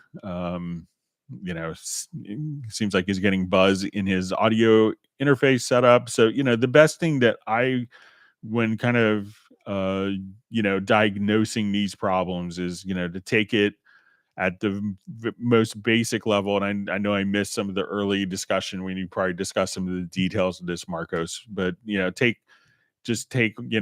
play audio play audio in your computer, with the built-in interface on your computer and see if you have noise. Add the USB interface and listen to headphones and see if you add noise. Add a external monitor if you're using a laptop, see if that adds noise.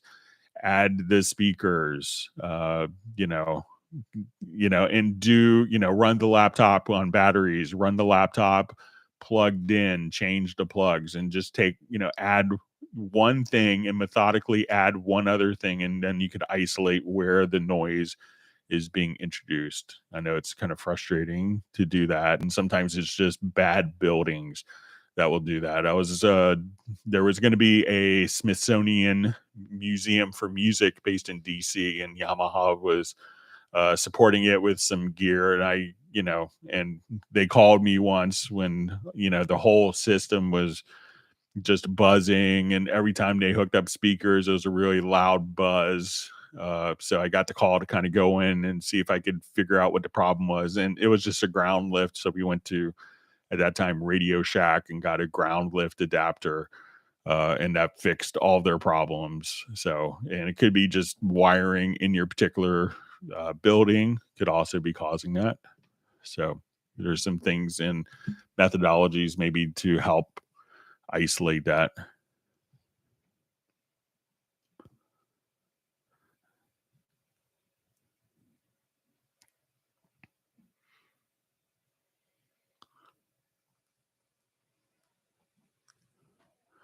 All right, so we have a question from Rudy, and he had mailed this in, but since he asked, we'll go through it. It says, I'm a bit late to the party, not sure if my question was answered.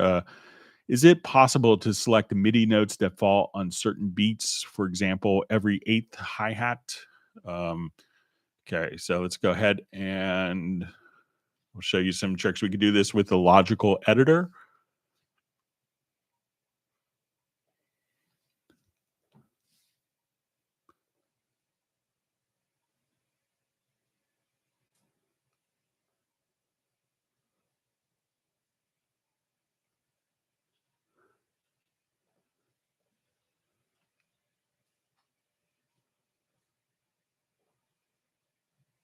Just open up a Groove agent here quickly. Sorry about that.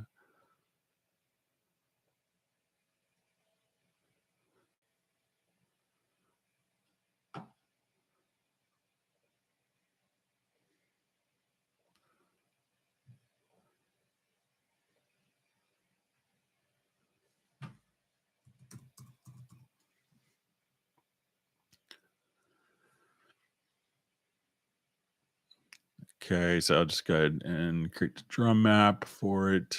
And let's say I just want to put in some hi-hats.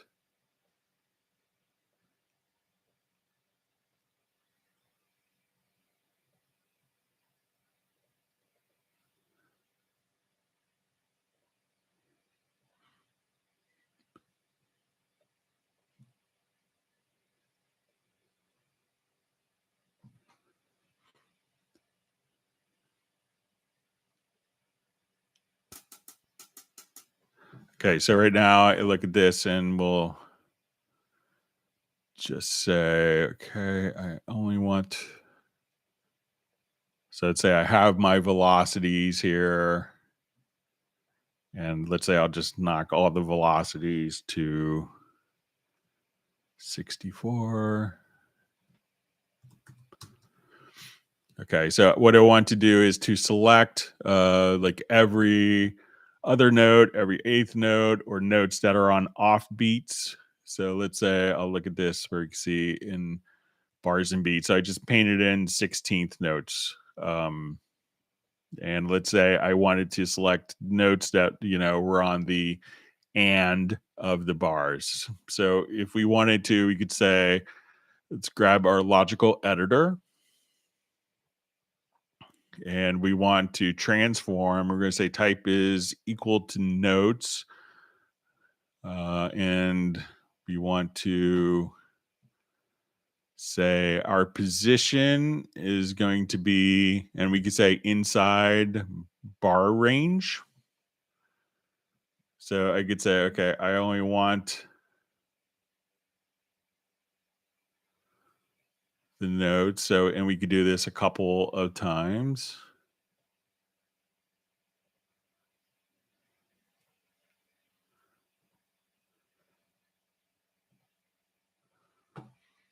Okay, so we'll say inside bar range, and we could create kind of like for a whole bar.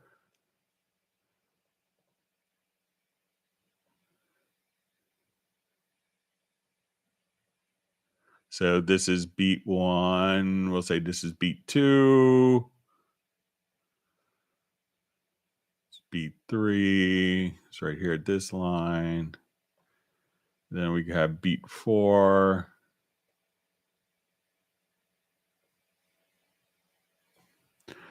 Okay, so now if I wanted to come over here, we could say, if I wanted A to select those notes that fall,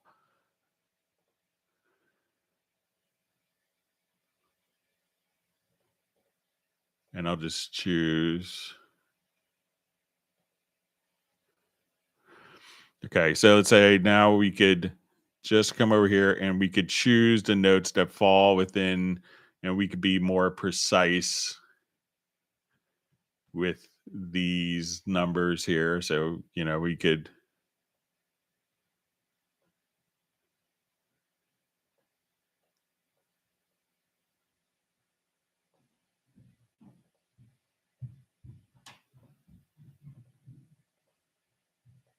make those graphically a little smaller.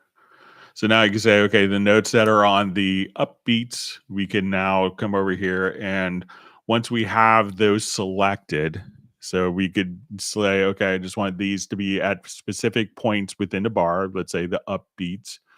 And now we could do stuff like, okay, I wanted to quantize those now that they're selected, or I could say we're going to take value 2, which is the velocity, and I wanted to add 20.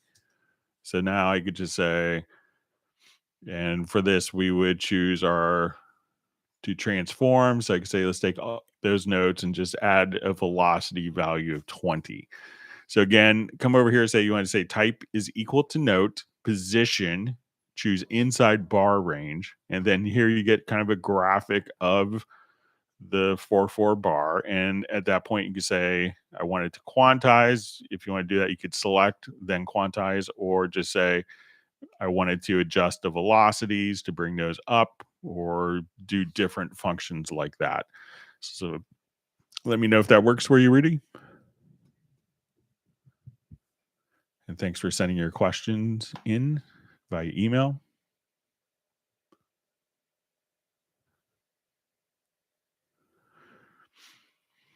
All right. So we have this is 2 questions in one, Greg. Your top 5 stock FXs and also instruments in Cubase. And second, why you love Cubase, some features which other DAWs haven't. Thanks. So I think Groove Agent is a really fabulous instrument. So for handling just about any type of drum task where it's going to be like an acoustic drums, like a virtual drummer, or doing MPC styled. So I think that's a really great workhorse. Other instruments, I think that the Retrolog is kind of a beast of an analog synthesizer. I have lots and lots of other analog synthesizers, and once you kind of get to know Retrolog, I tend just not to use them. So if I'm going for any kind of virtual analog, that's a great solution. Other instruments, Callion is a beast. It's not a part of Cubase, but if I'd have one desert island instrument, it would be Callion because that could do so much. Wonderful kind of for ethereal sounds. I think Pad Shop is pretty spectacular as well for doing granular synthesis. So for pianos, I really like the Grand. I find that to be really fantastic. Audio plugins, the Reverence convolution reverb, the envelope shaper that we saw earlier. I really like Squasher and tend not to use it on it's kind of intended for doing EDM type functions, but I use it in a lot of other different things. And frequency EQ is, very surgical and sounds great with lots of options. So those are, it's probably 6 plugins. So it says, why do I love Cubase? Some features which other DAWs haven't. I haven't run another program, so um, in 30 years, 31, like 31 years. So it's been a long time. And I haven't really felt the need to, but I like that Cubase doesn't predispose me for particular workflows. So if I needed to do like an orchestral composition, I could do that. If I needed to do a hip hop track the next day, I could do that and have kind of all the tools. If I needed to record a band, all those different tools, whereas I find people are, oh, I run this program for MIDI, I run this program for loops, I run this one for audio. And it's just like, if you're running three programs, maybe you're running the wrong programs. And I like that Cubase is, really doesn't predispose me to particular type of music or particular types of projects. And I kind of like the freedom that it gives you with workflows and capabilities. Sometimes it's like a wild horse that you ride, and but I always feel that as I'm kind of go down a really dark corner of the program, that someone was there trying to think of my workflow ahead of me. And maybe there's five ways of doing something, but in different scenarios, you want to do that one function this way when you're here, and another way when you're in a different part of the program. And I find that all those different workflows with the kind of the historical legacy of is very powerful. But at the end of the day, Cubase was the program that first, and you see that Steinberg is like the program that comes up with innovations. So if we want to come here, like stuff that we take for granted, that we edit music while it plays, that I could see all of my tracks here. It used to be that you would have like almost like this really cryptic event list 30 years ago, but every program has migrated to this paradigm that Cubase really defined. And like these, right clicking to access your tools and the functionality that hasn't changed in since 1989, because it was right then. And so it's always fascinating to see where Cubase is going in the future.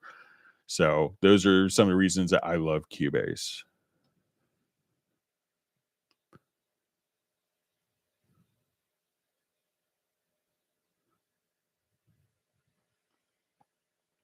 All right.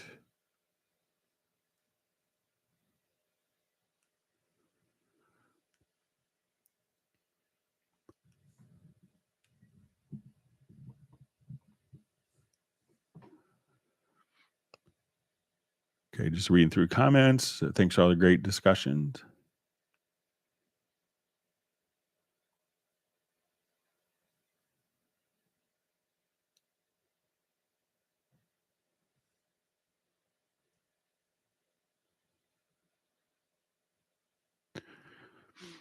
All right. So just see a question from Don M says, hi, Greg. I purchased Groove Agent 5 yesterday and don't have it in my instrument track drop down menu. Also, it opened in standalone, but does not have any samples or kits. Cubase 11, Windows 10, 64. Um, so, if you're doing that, make sure that, you know, so let's come over here to the Steinberg Download Assistant.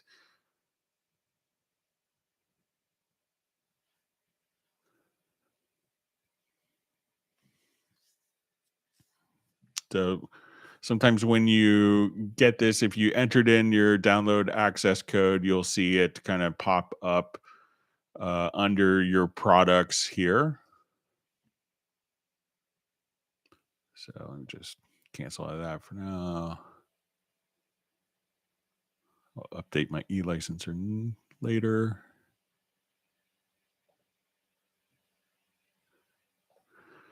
Okay, so let's say if we go to our VST instruments and plugins, and we have now come over to Groove Agent 5, so make sure that you have, all of the different content. So, when you come over here, you'll see that you'll have content update for the kit. You'll see kind of, content here is going to be, all of these different files.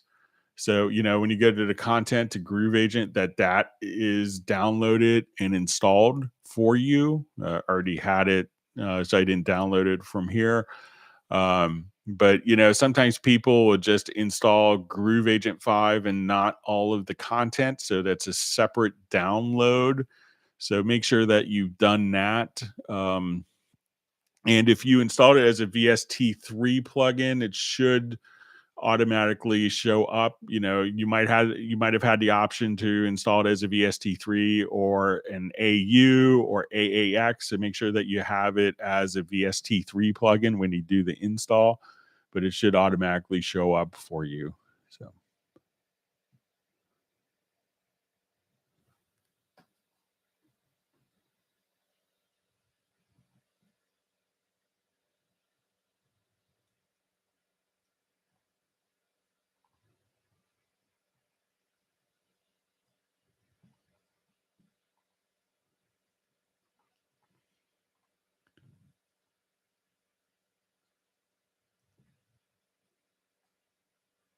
All right, my chat field jumped on me, so let me just try to find my spot.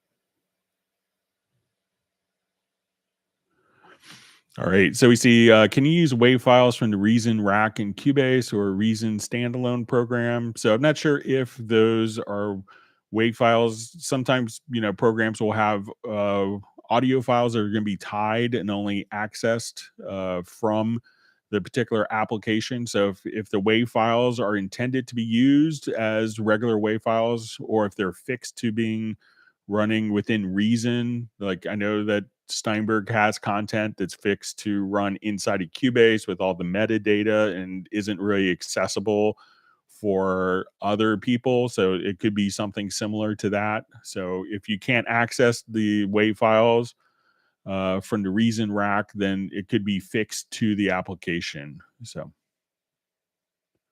and that would be a design decision by Propellerhead. All right, so we have Tech Talk from Sean checking in from India. Thanks for joining us. All right, we have Matthew Elston checking in from London. He just says he loves the stream and the detailed knowledge is really helpful. So thanks for being a part of the community today.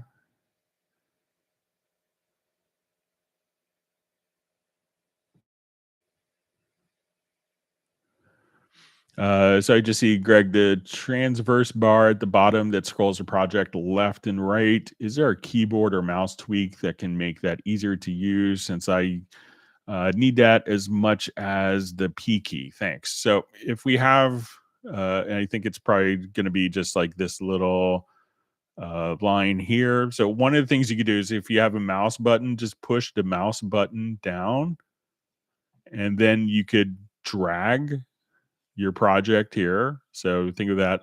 And another,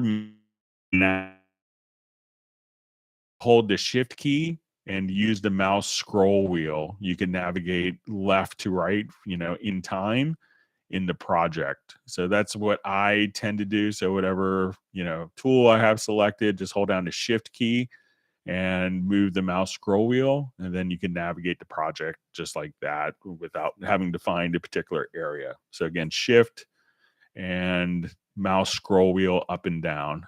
So I think that works really well, and you don't really have to, move. It's only 2 fingers needed. So let me know if that works for you.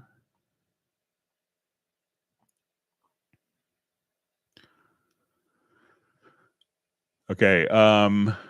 So we just see, hi, I'm having trouble with hi-hats using Arpachy. So a lot of times when we deal with an arpeggiator, so let's say if I just wanted to just open up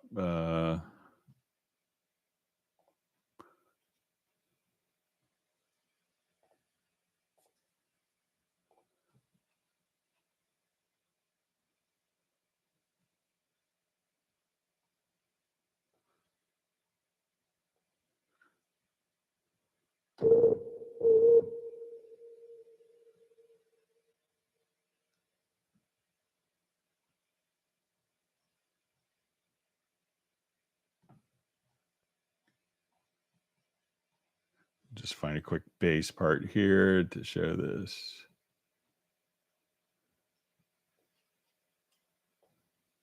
All right, so we'll come over here with our 1984 DX7 bass sound. All right, so a lot of times when we do this, we may say, okay, I open up my Arpachi now. So as soon as we go to the Arpachi plugin, I can now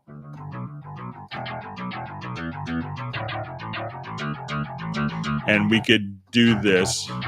But if I wanted to do it for drums, it's, you know, when you say you're having problems with hi-hats, so what that's doing is actually just taking the particular like chord that I'm playing and will, so when I come here to the Halion Sonic, I'll just hold down, let's say, a simple chord part. So I'll just create an empty part here so you can see.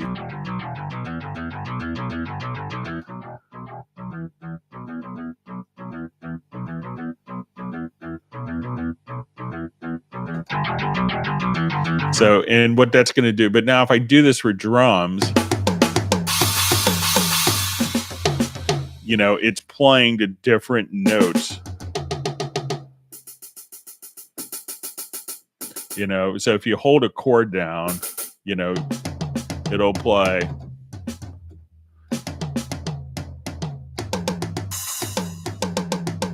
You know, it's going to do arpeggios. But if you hold a single note down,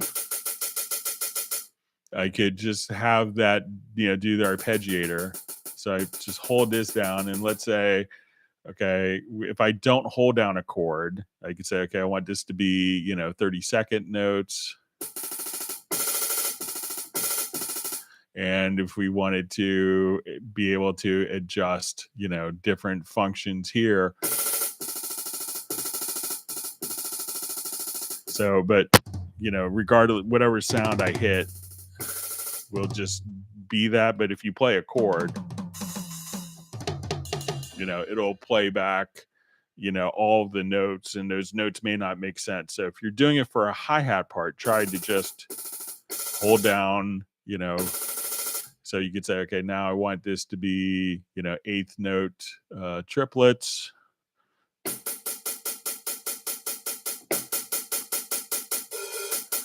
But if I hold down like three, you know, multiple sounds.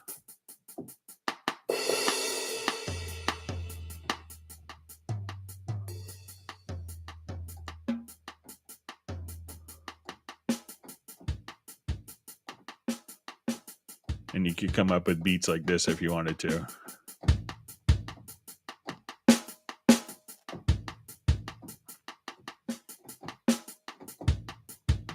So, but you realize that, you know, if you're doing it playing a chord, that it may play other sounds. But if you just hold down just a hi-hat key, that it'll only be able to derive that note to do their arpeggiators. And then you could just do kind of the quick note repeat stuff.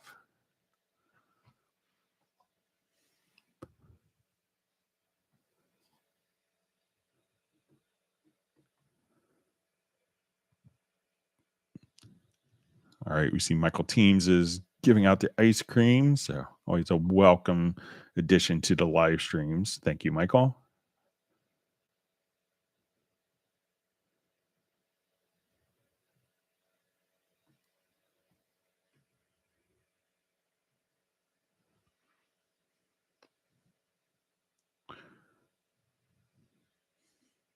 All right, so we see Mark Rabin. He's on the way to the airport. So it was great to see you on the Zoom meetup on Friday.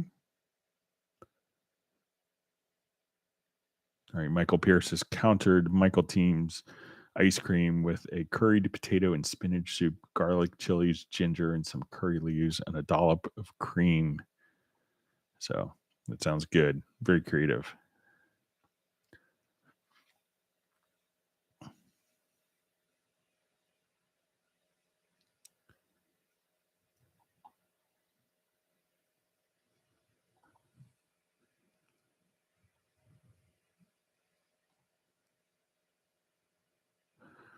All right, so we see Eric Ross just saying, I finally figured out live looping recording in Cubase and it's changed my whole recording process. Just want to say thanks. That's great.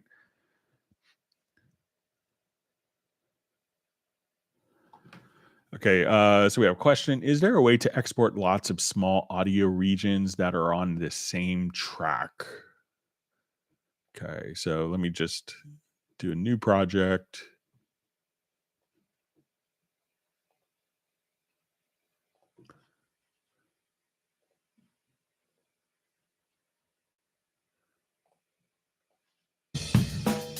All right.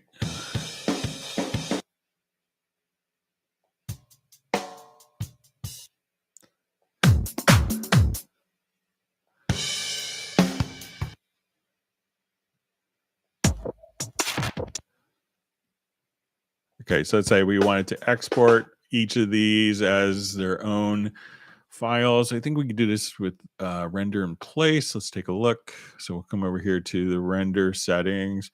So here we could choose a file path. So I'm just going to put it into desktop,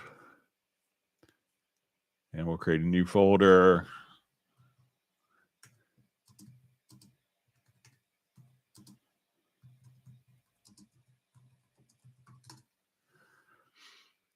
Okay, and what I want to do is, instead of these being as one event, I wanted to do this as separate events. So let's say I have all of these files and I could just now choose to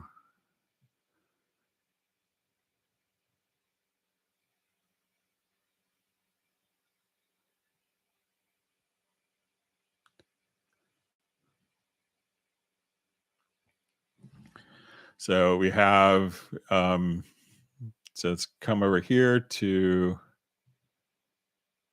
my Finder and go to our recents file. Let's see if it shows up there.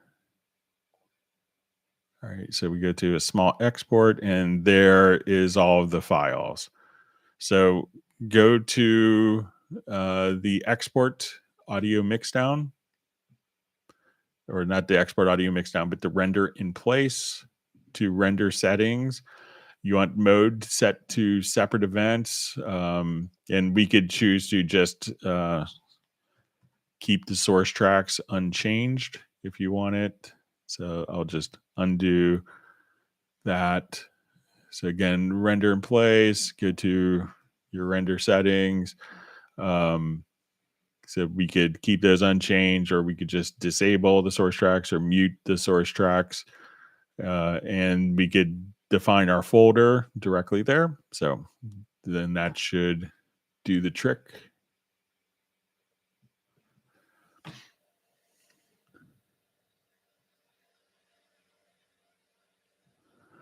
All right, so we see Benny just saying thanks, Greg. Now it works with my headphones and Wavelab 11, so it's great. Thanks for letting me know.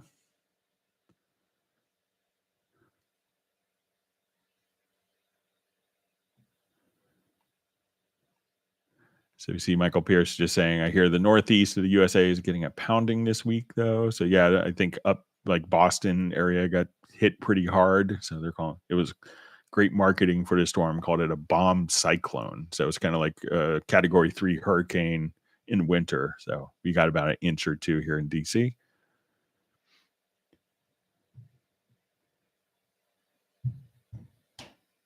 All right, so we see Graham Witchers saying hello to everyone who's hoping for another revelation of the day. All right, we'll try to give you one, Graham.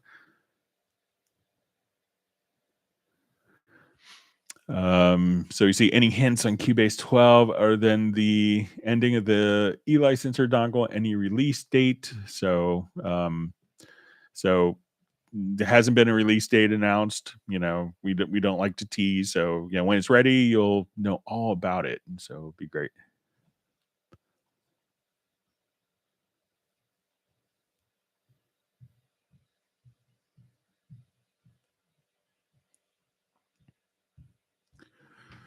All right. So we see from Frankie Ducks as a second question.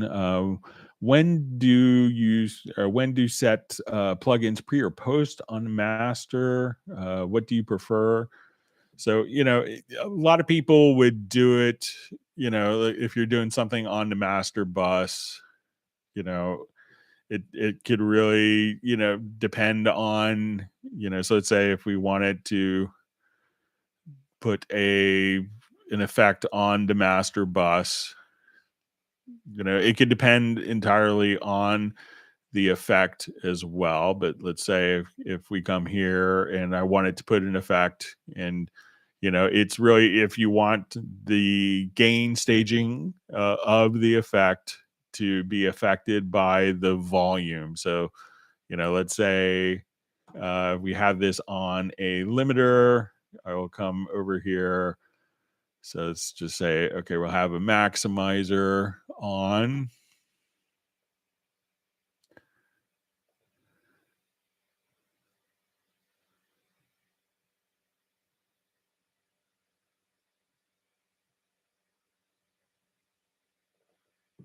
Okay, so let's say now we'll play this, and I'll just make sure we're not going to kill everyone volume wise.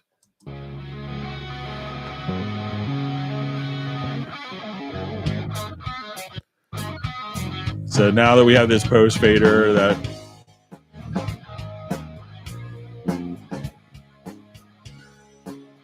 won't really have an effect on the particular processing. So let's say, okay, we'll turn this on, and I'll kind of get the same gain structure going to the maximizer if I adjust this. But if I have this in my pre-fader, this is feeding how much is going into. So we look at our input here of the plugin. We could see, we just move this here. All right. So now, when we adjust kind of our gain structure, we can see that how that's going to be hitting our dynamics. But now when I do this, it doesn't affect the gain structure going into the processing. So depending on the plugin and the mix, you could just kind of play around with the settings. Sometimes you may want it to be pre-fader, sometimes you may not. It's not a hard and fast rule for particular plugins. It's really up to the particular situation.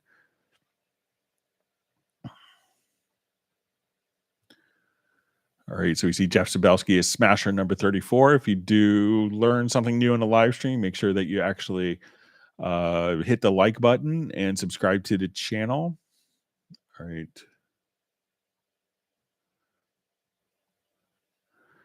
Okay, so we see from Michael Teams, howdy, Greg. Please run through setting a chord track up. Include a decision on why you would choose which track to use as the guide. Thank you. So a lot of times when I would just kind of start a project, and like when I get some of the hot mess projects, one of the things that I will often ask for is a chord track or what the chords are. So, and I'll just kind of show what I do.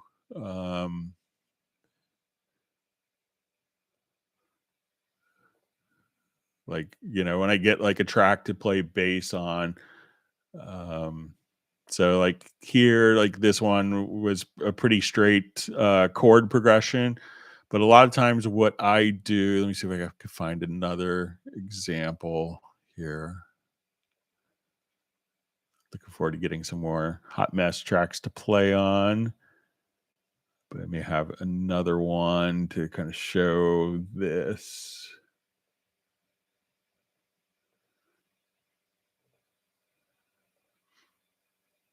So often what I do is, I will start a chord track and I'll just do like a new version here. And as I'm kind of just coming up with the particular song ideas, I will just, kind of just put the chords in as like a guide, a guidepost, and I think of this as like, like when I would play jazz, I would just get the chord charts and I would, just come over there and I would play all my bass lines. And it's pretty typical just to have a chord chart. Nashville, they do number systems so that, if you go from like a 1 to a 4, like we see here, that if the singer can't see, and they're like, if they can't sing in a particular key, they may just kind of go from, drop it down a half step. So you go B to E. So, but I would just kind of come over here and pick and choose and just to have this as like a reference. So often what I do, so, you just, as you're kind of working, just kind of paint the chords in. Now you could have tracks, MIDI tracks and audio tracks follow the chords or not by going into the chords here. So many times I may have the MIDI follow chords, but I may not want to affect the performance. So I may not want to have audio follow chords because it's only going to be for like vocals and bass, like a monophonic, something that's not playing a a chord. So when I'm working, I will just come here and just say, okay, as we're doing this, so I know exactly what chords to play.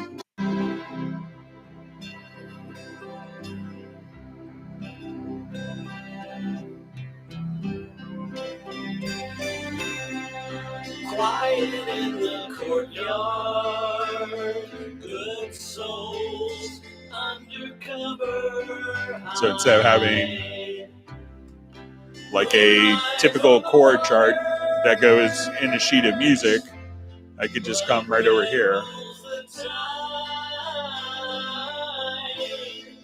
Whispers at the window, cold winds roaming the streets, Cloud Castle, Shadow View, Carré. Nightmares flood your sleep. Nightmares flooding your sleep. Your sleep. So I just use that as to always kind of be aware of what chords are going on. But then like as I'm recording, I could just kind of watch the chords and see it going on. And if I needed to see this in a score, where I could just say, okay, I need it to see, like this whole event in the typical chord chart, I could just come right over here. Let's go to the score editor. So let's say, and we'll switch this to page mode. And at this point, I could just say, okay, as we want to work with our chords, I could, we'll just come over here to advanced layout, and I'll just say show chord track. And now I could just see kind of the chord track just laid out for me. So so again, just to kind of start, you can just right click, and then, if you have a MIDI keyboard, you can just double click, you could just play a chord in, it will tell you the chord, or you could extract it from a MIDI part, or you could say, okay, this is a F suspended to seventh with a, an A flat in the bass, some really obscure chord. Sometimes I just like to throw my hand on the keyboard controller and see what chord will actually be created from that. And that will populate the chord field for you.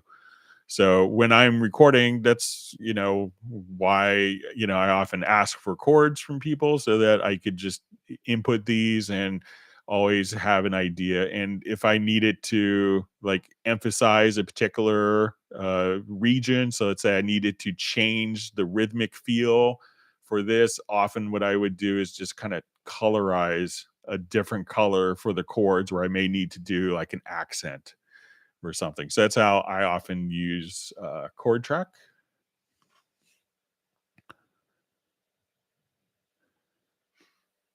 All right. And we see Michael has generously donated to me a gallon of Texas Pralines ice cream. I'll share it with my family. So my son got a good report card yesterday, so we'll give some to him.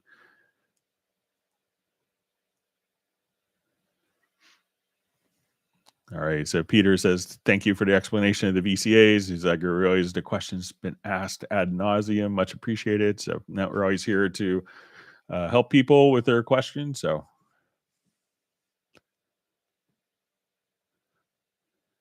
right. Nick is saying that the well played to Jeff Zabelski for mentioning that he was smasher number 34. He says that like button will not smash itself. So, all right. So we have Uno Memento from Finland. Thanks for joining.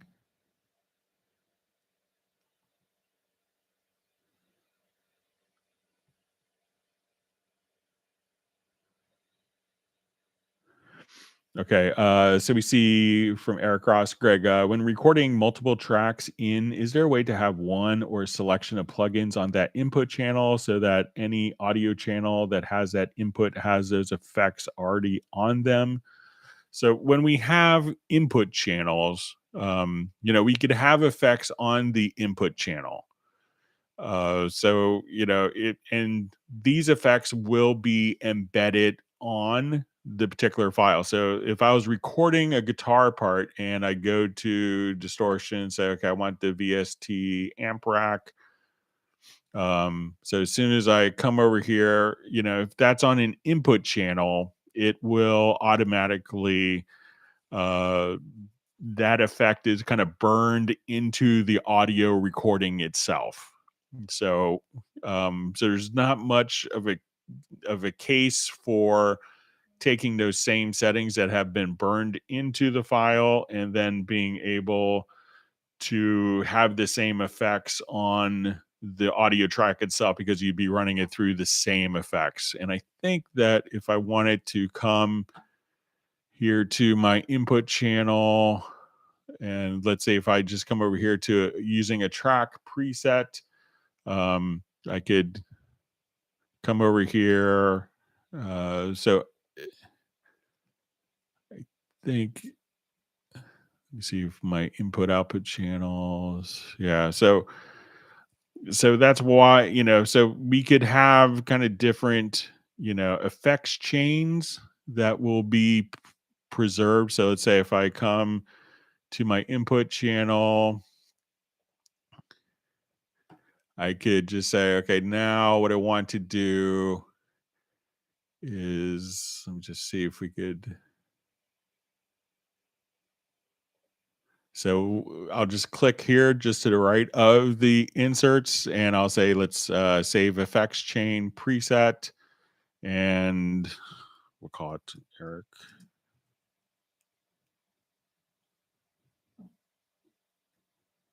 Ross. Okay. And now when I come over here to, let's say this, I'll add an audio track.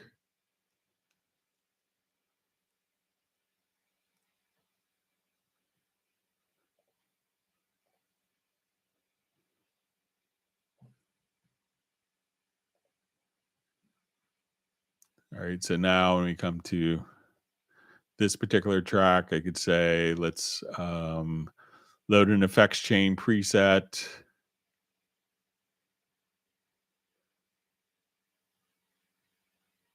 And we could just say, okay, here's the Eric Ross preset that we just made. So we could do it like that. But, again, it's not where, um, and we may be able to, let's see if we come here to, all right, so I'll just kill this one. Let's just get rid of these. Another way to copy over like insert effects, you might be able to,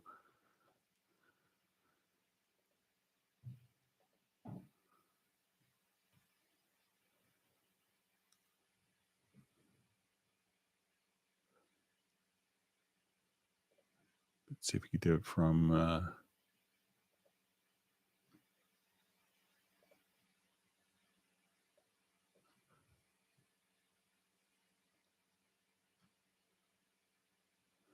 so, but you could copy, and then let's say if we come here,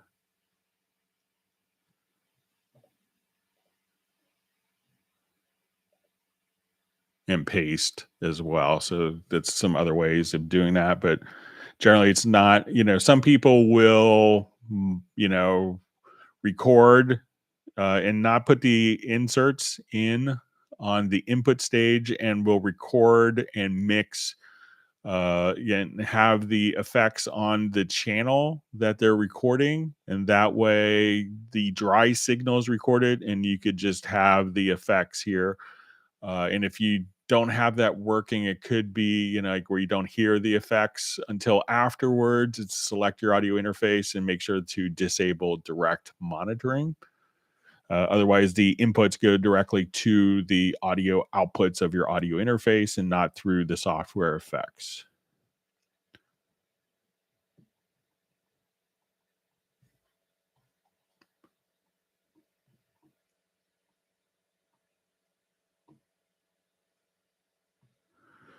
Hey Greg, can you please show me how to access all the free Apple plugins in Cubase and my other DAWs? They're all available, but not in Cubase, specifically AU Pitch plugin.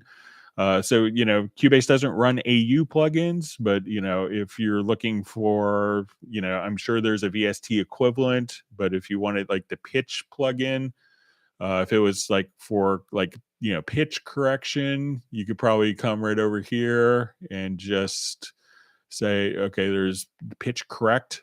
So if you wanted to do that or use Very Audio, but yeah, doesn't run AU plugin, so that's why it doesn't work. So you would need to have a VST version of the particular plugin that you want.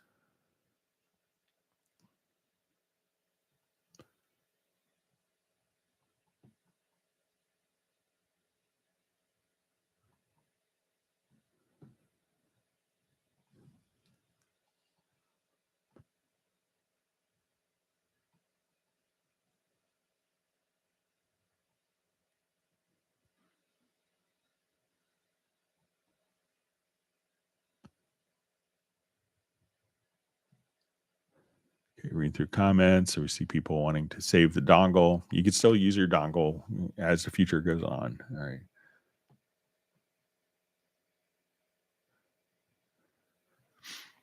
All right. So just see, hello, Greg. I was wondering if you received my email question about the chord track and pads I sent last week. So let me just go ahead and open that up. So I had a couple of questions I didn't get to last week, but let me just jump to some of those.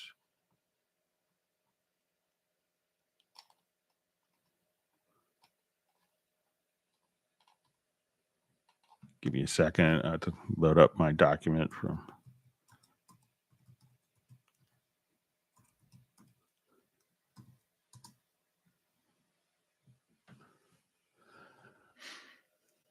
It was great to see you on the live stream or the Zoom meetup, John. Hope your lasagna turned out well.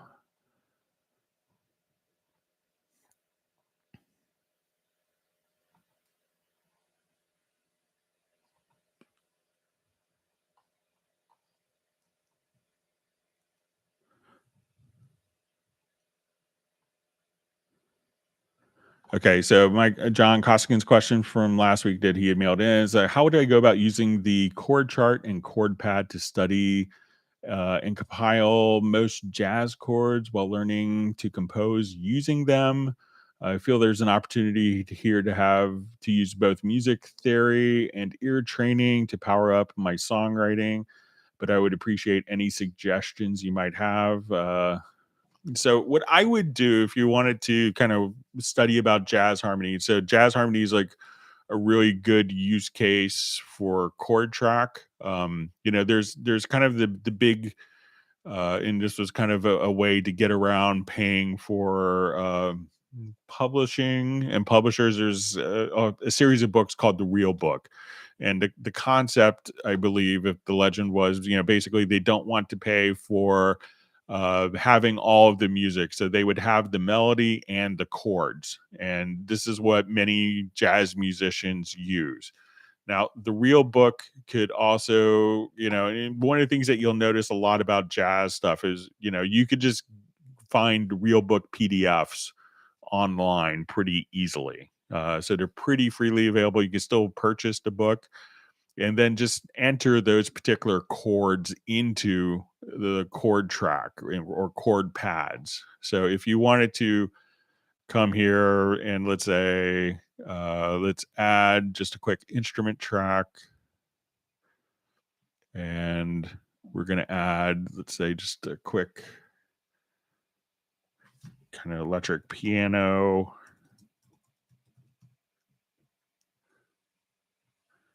And I'll turn my keyboard to the right computer now.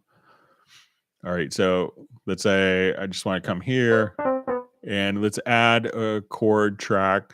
So one of the things that you'll notice with a lot of jazz stuff is, there's definitive patterns, just like there is in classical music, like there is in rock music and blues music. So, but one of the patterns that you'll notice in a lot of jazz compositions is, just a circle of fifths. A lot of keys will be in flats. There will be more kind of horn friendly keys.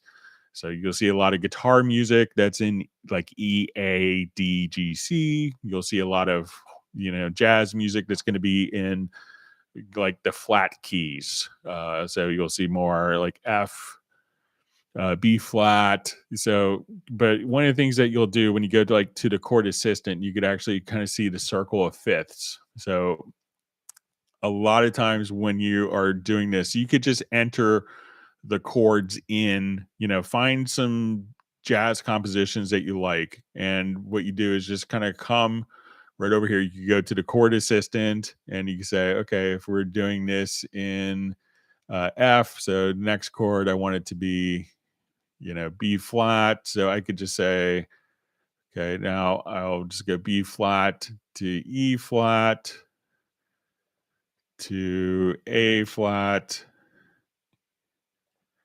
Let's say D flat. All right, so this is, and then you could have, various voicings as well. So let's say, okay, now we're at G flat. I want to go to B, as my next chord. So let's say G flat, we'll add a chord.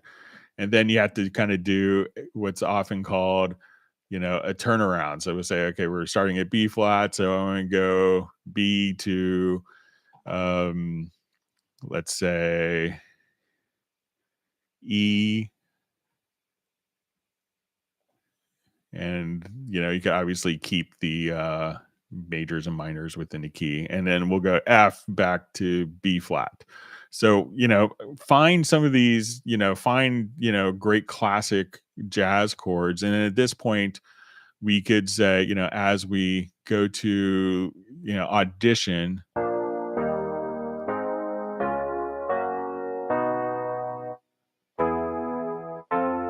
then we'll have our turnaround back to our tonic key. And then at this point, we could just say, okay, I want it to um, come right here and say assign pads from the chord track. And then we'll say, okay, and now,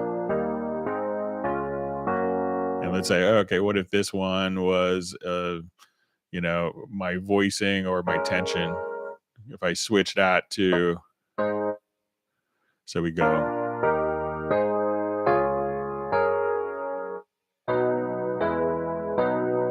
So let's say now I want this to be an E7th chord, so you could just kind of,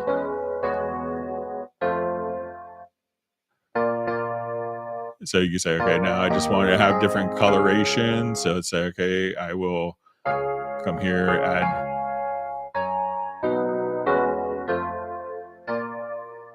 So, but just kind of enter in chord progressions like that.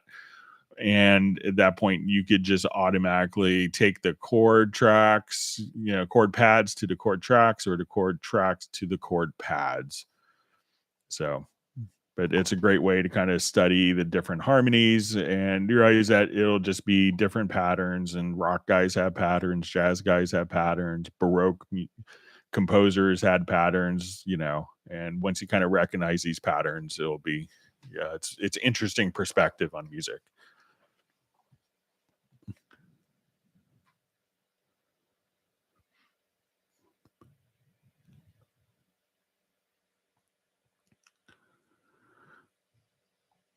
Okay. All right. So we have Trond who checked the like button in Norway. Thanks, Trond, for doing that. Okay, so I just see, hi Greg, I'm trying to import a MIDI map from a Pro Tools project, MIDI map into Cubase. It has loaded all the markers and everything correctly, but the tempo is still on the default 120 BPMs. So I guess it's a MIDI file. So let's say if I wanted to come to the MIDI file settings, there is a setting here. So let's go to your preferences and under MIDI file. What you want to do is to just uh, by default, this is checked, says ignore master track events on merge. Try to just try to uncheck that. And that way the tempo and time signature information should be carried over when imported. So once again, go to your preferences under MIDI file and uncheck ignore master track events on merge. I'm not sure why why it's checked by default. I tried to get that changed and brought it to people's attention. So, but try unchecking that preference, and I think you'll be all set.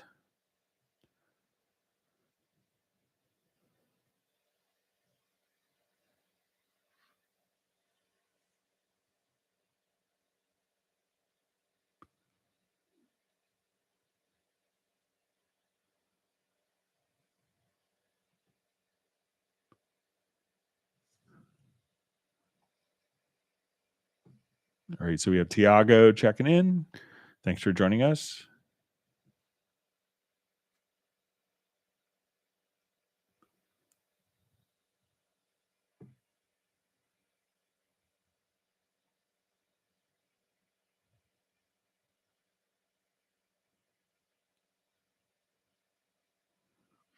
Or you see Graham Witchers hit the like button at number 40. So thanks for doing that.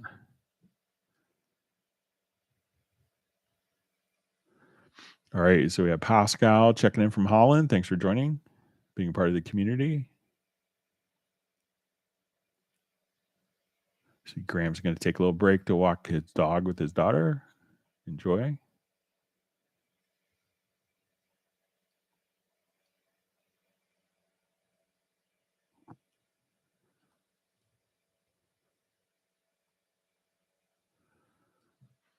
All right, so we have a question. Can you please point to the old problem with importing audio files? Some users have different tempo and so on. So, depending, not all programs will tempo stamp. So sometimes people will start a project and they don't really have, so like a lot of times in Cubase we start with like measure 1, measure 3, measure 5. So our default time meter may be set to bars and beats. Some people just record in seconds. Like if you're recording a band, they may just record in absolute time. So they're not thinking bars and beats. They just kind of hit record and the musicians play, and there's no real correlation between the performance and bars and beats.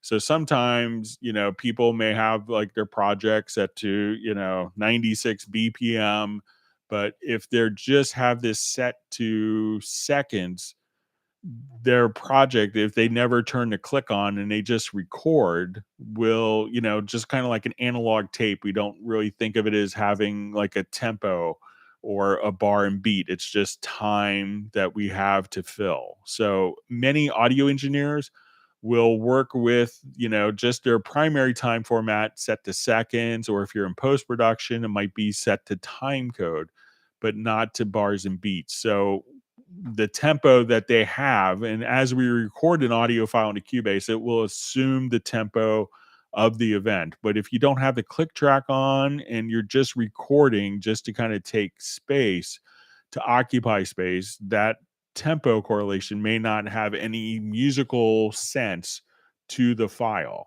So that's often when people run into and getting files from someone that may have a tempo stamp that has nothing to do with the audio files. So, and if that's the case, you may select the files and then have Cubase do a tempo detection from the project menu.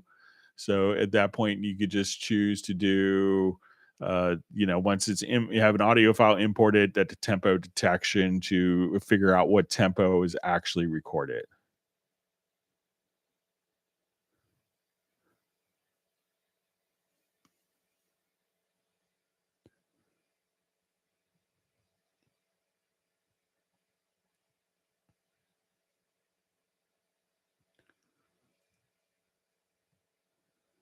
All right, so we have Soren in Sweden checking in, and he got his song played on national radio, I guess in Sweden now. So Cubase Power. So it's wonderful. Congratulations. It's always great to hear your song. I remember when I was like 22, 21, 22, and a song I mixed got on for a local band, got on kind of heavy rotation for a local station. So I remember just kind of driving down to mix a session and hearing one of the mixes on the radio. So it's always fun.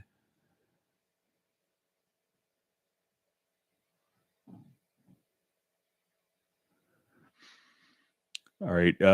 So just see, is there a more definite explanation to using Arpachi 5 for Cubase 11 in Windows 10?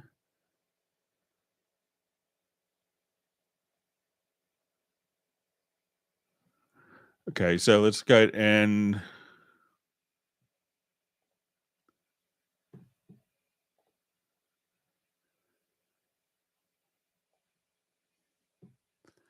okay, so let's say I'm just gonna hold a chord down. So let's come over here to the Arpachi plugin. So we'll just go to MIDI inserts. So now at this point, I'm gonna just play a chord. So we could change the play order. So if I wanted to go down then up, or always up, or always down, or random.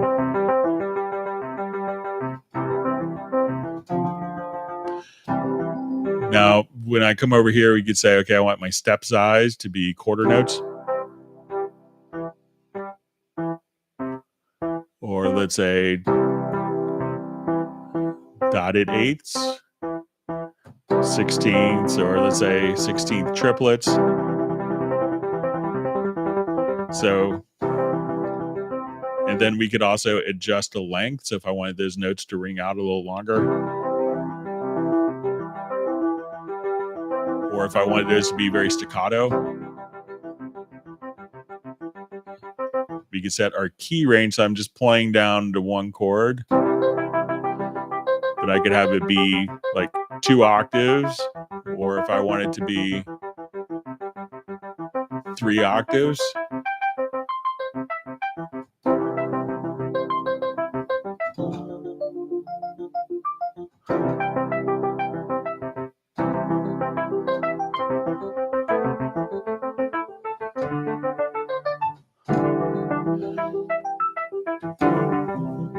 So, and then if you wanted to get into more Arpachi SX, at this point you have kind of like your classic.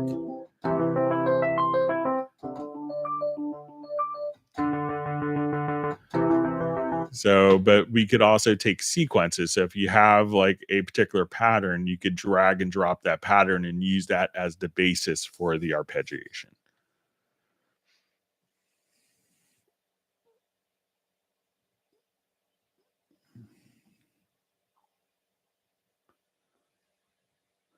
Okay, so I see a question about recording the CC, the misunderstood. Sorry about that. And just says, I don't want to record CC MIDI. I want to have an output when I start recording. So do you want it? I'm not sure what you want to,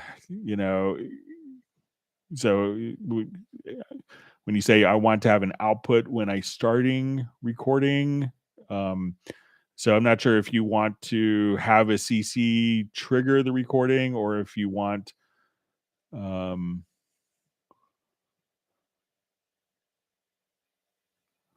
or so I don't understand the question. I'm sorry if I'm being dense, but maybe if you could ask in another way, or if someone else understands, what Eagle is trying to convey to me. Sorry about that.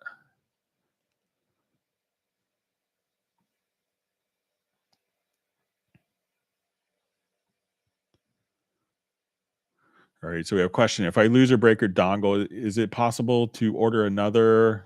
Is the manufacturer dongles continuing, or is it likely that within a year or two the replacement dongles will be a thing of the past? So I think that they'll still be manufacturing them for a while, but at some point it won't be manufactured. So if you want it to maintain to get a fresh dongle, I would consider maybe getting an additional e-licenser dongle and having a backup while they're still readily available, and that way if 20 years from now you wanted to transfer, you'd be able to.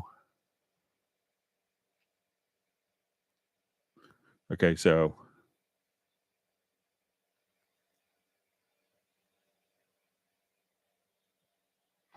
Okay, so I see kind of more of a clarification um, from Eagle. It says, let's have an example. I want to turn on a light when I started the record. If I stop, the light will turn off or mute the monitors. I could do external things, but I need the output from Cubase.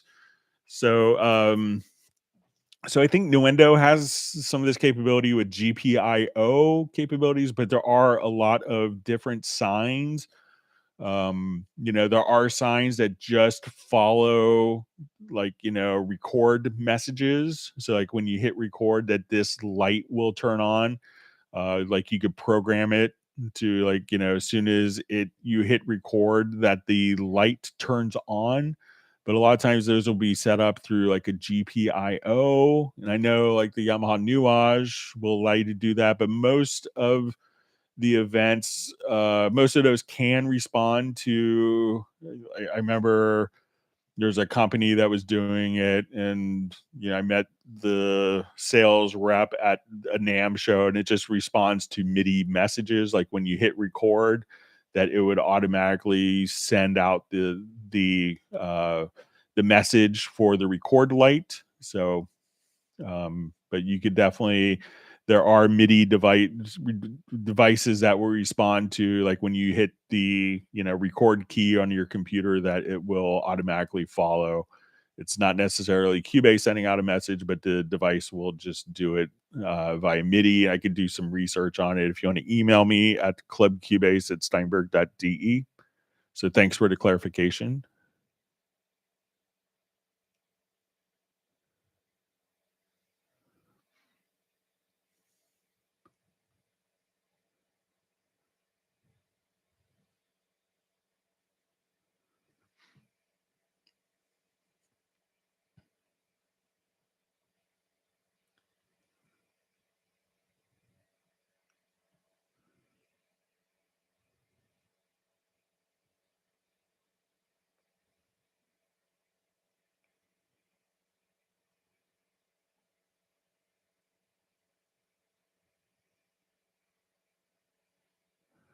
Okay, just all right, so you see, can you have a keyboard with mod wheel at the same time and have automation on a track with the mod wheel together? Um so if you're going to be having modulation on the track, so let's say if I wanted to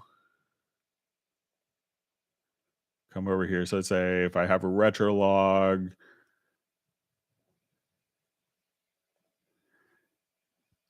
And let's say I'll have this particular track, so I'll just record.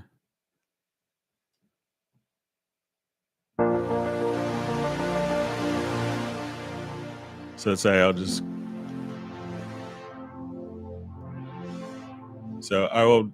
record some of the modulate. I'll just record this with mod data on it, just so we could hear.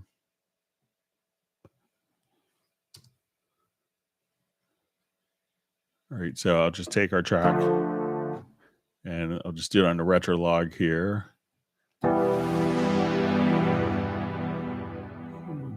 Mute. So we'll just come here. All right, so now I'm going to move my mod wheel.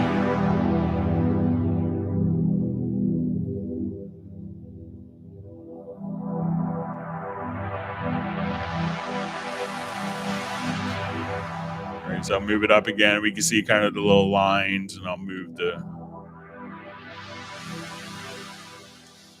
Okay, so now that I have that information, so I can see where the mod wheel was, where we did it here with these ramp ups and downs. So while it's playing, I can still, but it's gonna try to play back once it sees that continuous controller.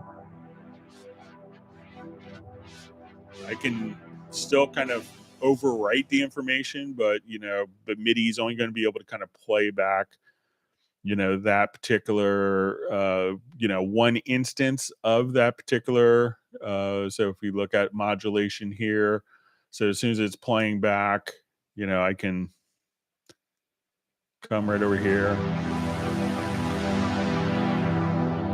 So if I wanted to move the mod wheel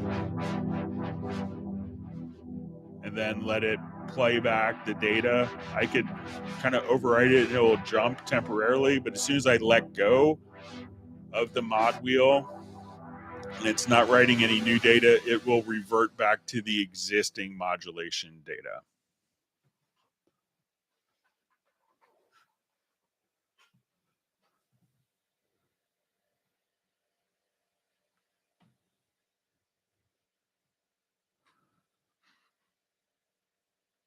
Okay.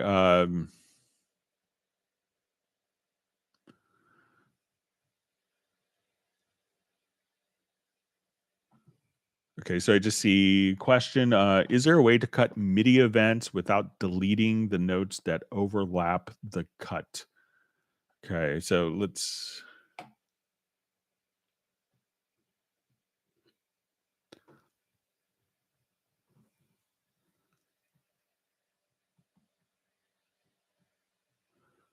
Okay, so I think that when you.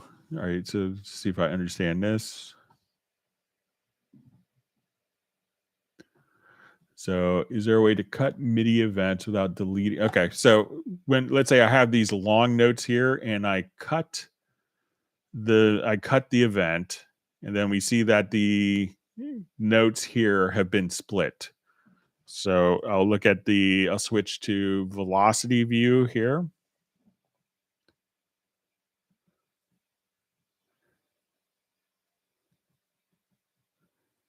All right. So now when I split the event, if I'm understanding correctly, you see that this is one long note and I split the event, that the notes themselves get split. And this is just a preference. So if we come over here to preferences, to editing, and to MIDI, you'll see split MIDI events. So if I uncheck that now, I could split the events here, and then the actual MIDI events themselves won't be split. So try going to preferences, to editing, to MIDI, and then you could uncheck split MIDI events.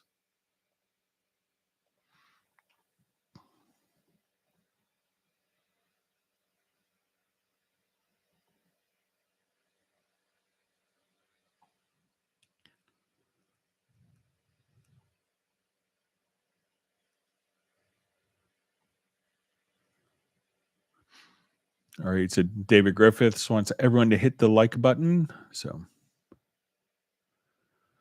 okay, so I just see a question: why is VST2 support discontinued? So, VST, the SDK, was discontinued about 4 years ago. So Steinberg is still supporting VST2. Steinberg did announce that it in 2 years probably will not be supporting VST2. So there's a lot of confusion with the announcement, but it's in 2 years, and this is just kind of the heads up that 2 years from now, the Steinberg host won't be supporting VST2. VST3 has been out since 2008. So it's 14 years old. So by time, at least in the United States, by time, VST3 was released, if you were born when that was released, and you could have a driver's license if you know, have gone, so it'll be 16 years after Cubase 3 was released. So, so it's not being dropped right now. So it's within 2 years. This is just how Steinberg is being very kind of proactive in communicating to the markets that, probably, in more than 2 years, we won't see versions of the host programs that will be supporting VST2, because VST2 isn't going to work with like Apple M1 processors. So, there's lots of technical reasons why, we just have to kind of move on, but it's a 2-year warning.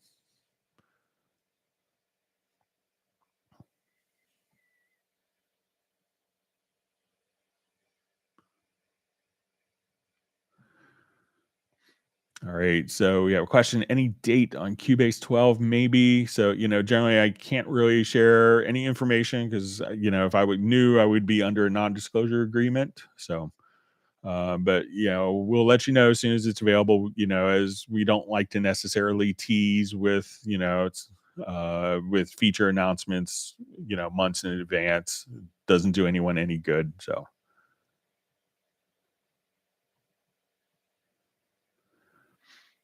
So I just see, so Greg say Cubase 12 will have separated production and mixing parts.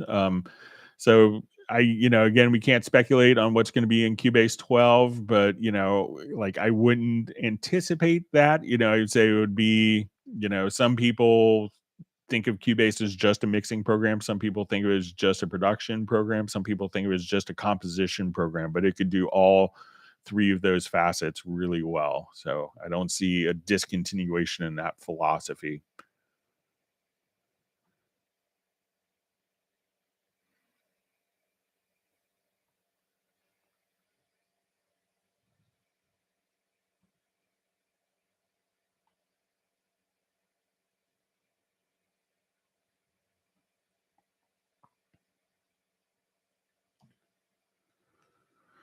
Okay, so we have a question. Each of the saturators and distortions in the channel strip have a high frequency and HF and LF knobs. Can you please show how they work? I can't tell if they're filters or gain knobs.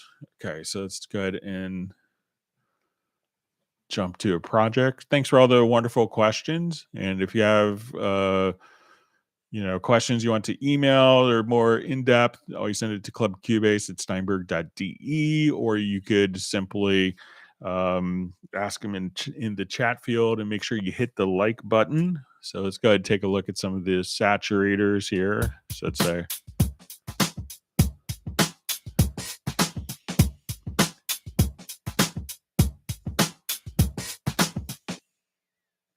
okay, and put that into a loop.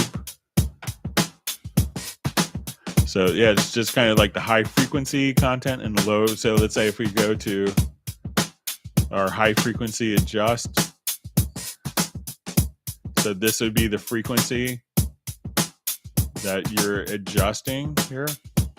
So as we boost the frequency, so say I want to boost around 3K,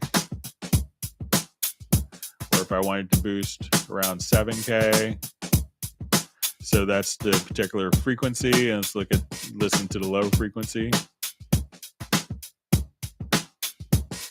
So we can hear it on the kick drum.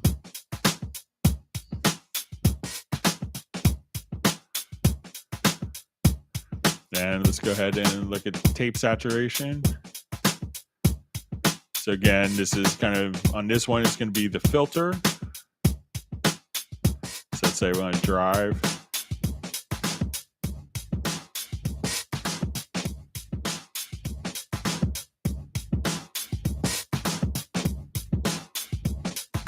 And now we go to the tube saturation. This would be our filter as well. So you're in the high frequencies there. And let's just boost the drive here.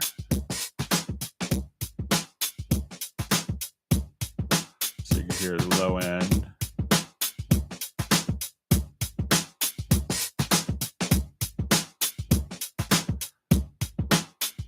So you hear kind of the high ends, especially in a hi-hat there, just kind of go away. So it's going to be high and low filters on the tube saturation and the tape saturation, and high and low frequencies on magneto.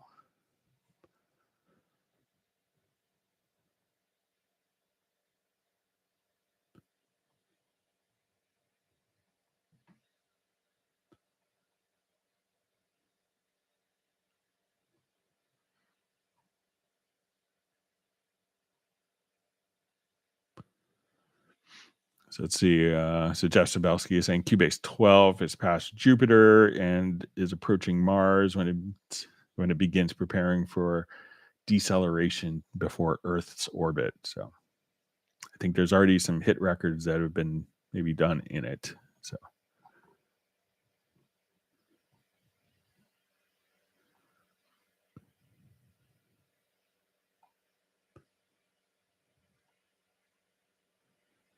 okay, my chat field jumped on me. So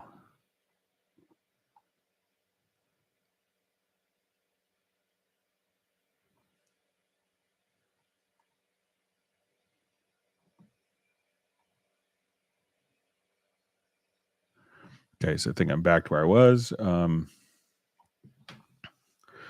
Okay, so I see when I change the tempo, the grid size changes too. Is there a way to turn this off? Okay, so let's come over here. Let's see if we have a tempo track.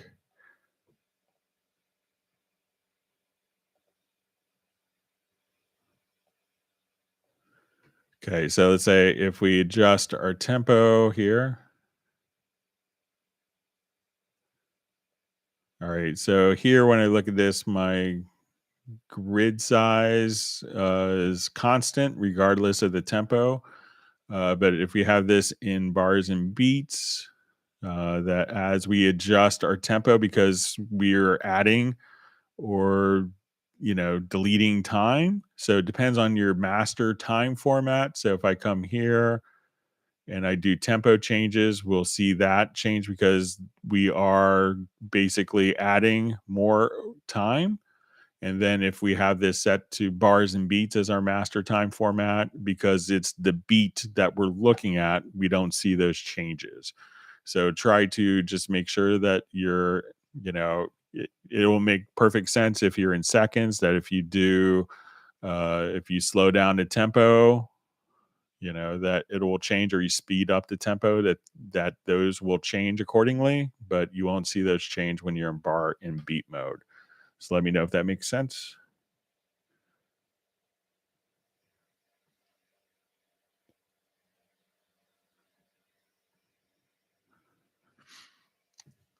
So just see from Jazz Dude says, if I was Steinberg, I wouldn't miss the biggest trade show in Europe, Music Messe Frankfurt in late April to present the new Cubase. So I think the Frankfurt show hasn't been as relevant I don't think Yamaha or Steinberg is exhibited at the Frankfurt show. So it's not the glory of a show that it used to be.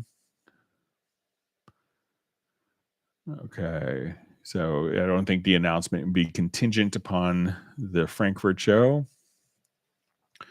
All right. So I hope with Cubase 12, we don't need iLok. I hate iLok. So we're not using iLok. So it's a new identity system, and you could actually kind of check it out and play around with it if you get Dorco 4 SE. So you could, create your My Steinberg account and actually experience the new licensing system. And that's a free version of Dorco. So, and you could see how the new licensing system works, but it's not iLok based.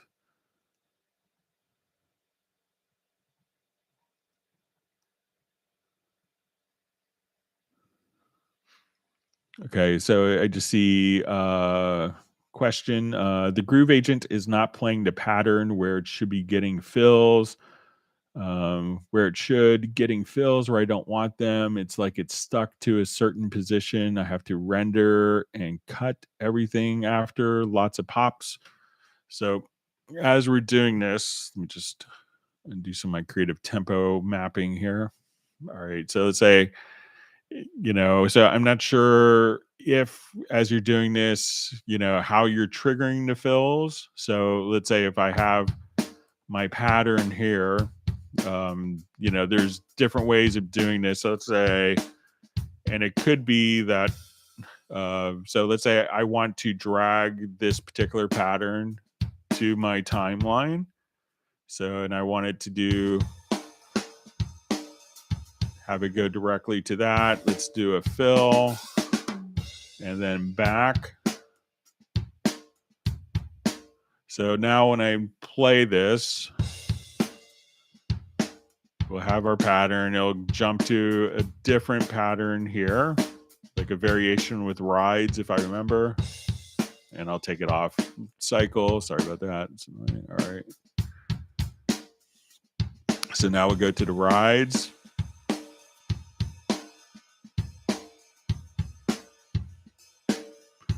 Now after this, it's going to do a fill, then back to the first pattern.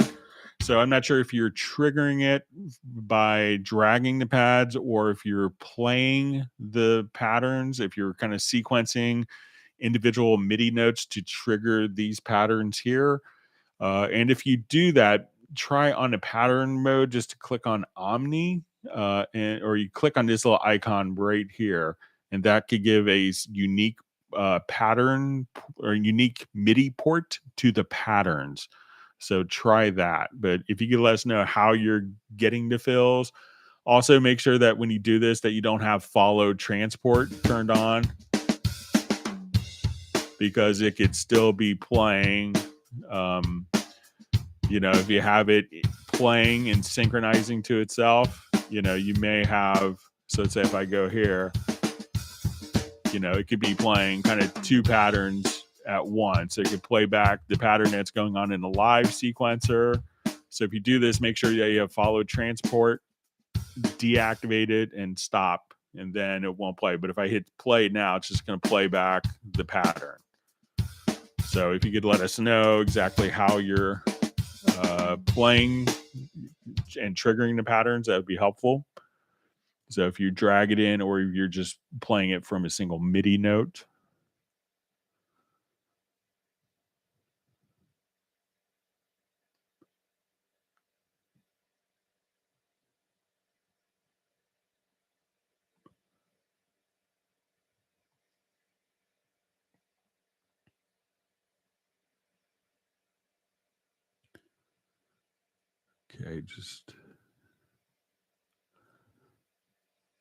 Okay, so we see Rich asking a question. Just came back to Cubase. Could you explain MIDI merge and why I'm always getting the glue tool to get rid of diagonal lines? Thanks.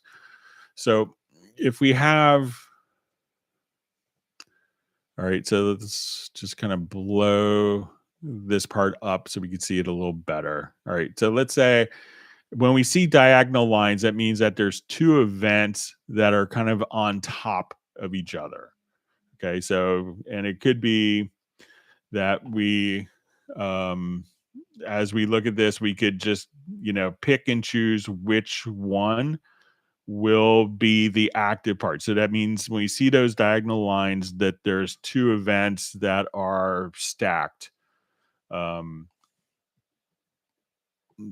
as we do this, now, if I wanted to merge those two events, all I'd have to do is to come over here and let's say grab the glue gun, and I think it's a hold down Alt or Option and then click, and now that will be one part with all of the parts kind of stacked.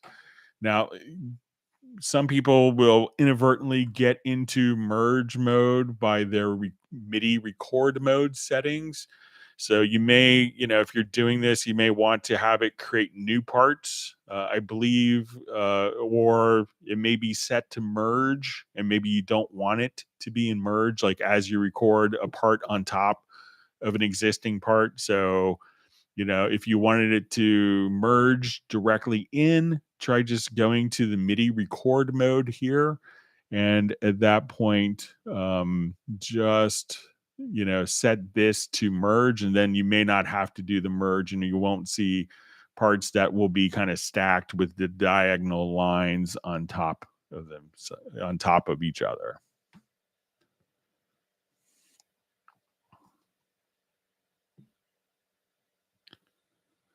Okay, so I just got an email just about the probably the GPIO question. So let's see if I can read through it real quick. Um, okay, so I want to have some output from my computer. It doesn't matter how to make a trigger of something.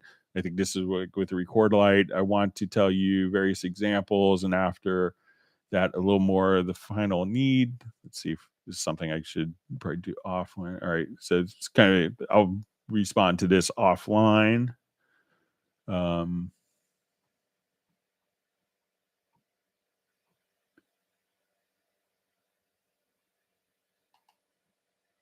okay, so I'll respond to that.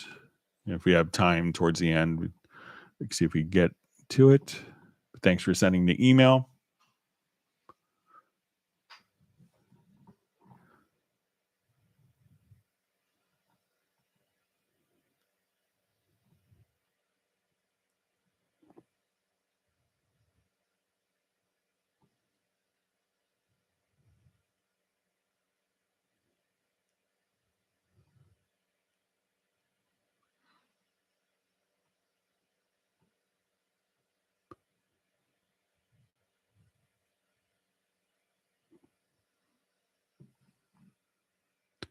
All right, so Razel checking in from Denmark. Thanks for joining it.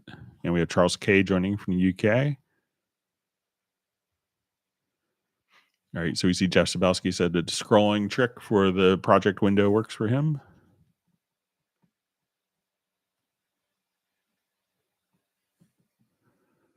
All right, so we have a question from Jeff Pearson. How do I implement an external synth as a slave to hear sounds from MIDI tracks in Cubase played on my Roland Phantom 6? So, many times people will combine the outputs of their synthesizer into the mixer where their audio interface is. But what you can do, because, is if your audio interface has additional inputs that you're not using, if you go to the audio connections, and we could go to external instruments. But if we wanted to now click on add external instrument, we could do this, and let's say, okay, it's going to be a Phantom 6.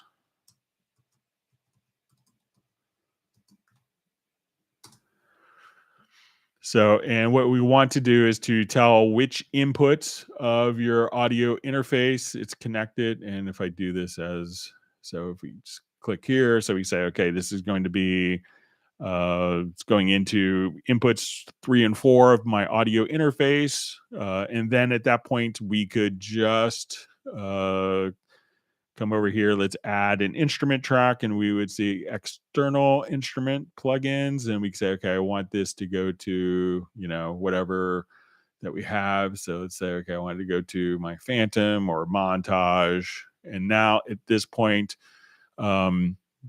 the when we play MIDI to it, the MIDI would go out to out to your Phantom. The Phantom generates a sound, the output of the Phantom. So you take the audio outputs from the Phantom, connect it to the inputs, and then at that point, we could monitor it back, and all the latency will be compensated for. So you could do it like that. If your audio interface doesn't have additional inputs or outputs, you'll need to combine it in a mixer, because there's no way for the audio to transmit from the Phantom into Cubase otherwise. And that's why a lot of people use virtual instruments. All right, so we see Jazz Dude's been doing some moderation for us. Thank you for that. All right. So we see John Tobin is like, hi, Greg, been a while. Just to let you know, got VST up and running. It's awesome. So that's great. Thanks for letting us know.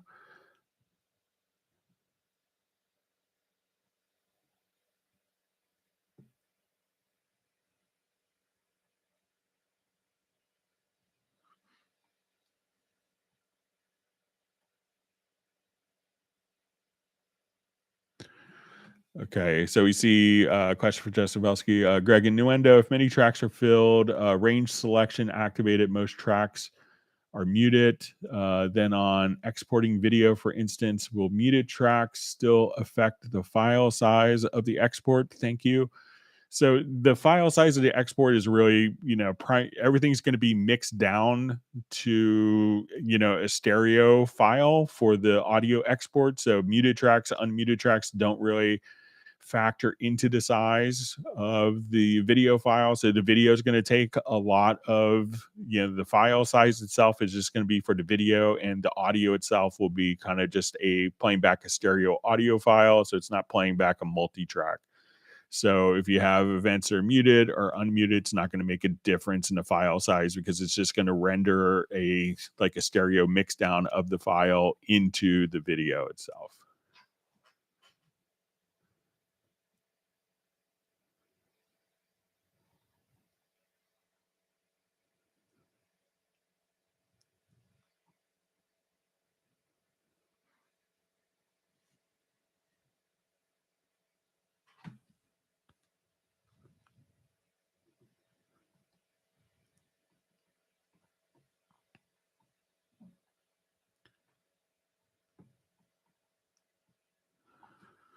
All right. So just see a question. Is it possible to select multiple clip gain points after drawing them and then deciding to, for example, nudge them?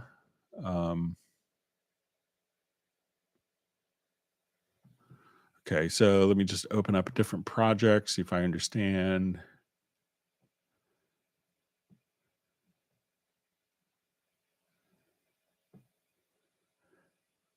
Okay. So if we wanted to do,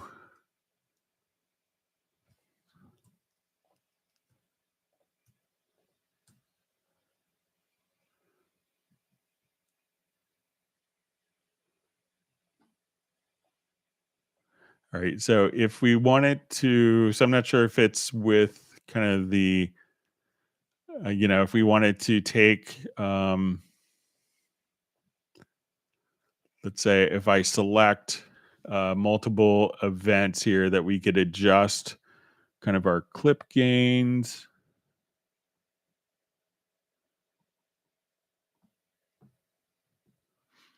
All right, so let's say if I wanted to do this, so select multiple clip gain points after drawing them and then deciding to nudge them. So if it's going to be like so we could do this with the clip point handle, but if it's going to be like event gain that's been drawn in like this, um, so I think that that's kind of more of a free. So let's. So we could.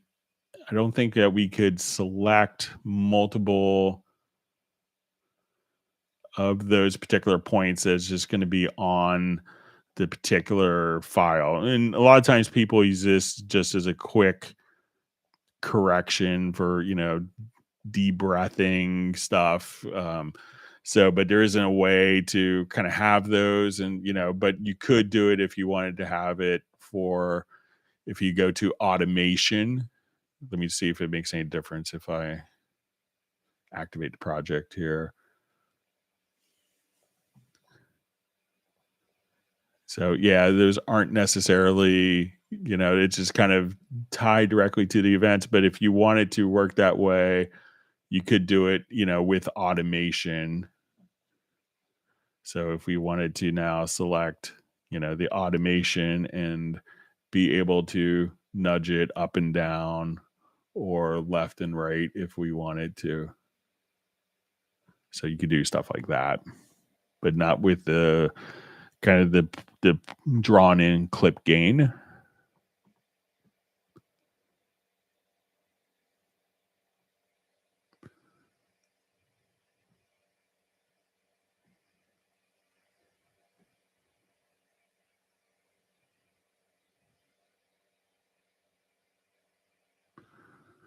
Okay, so I just see a question. Will there be an update to Wavelab Pro to take multi MIDI wave format from Reason Rack MIDI data in regular Cubase Pro? Also, who do you change the MIDI data in the Reason Rack for Cubase?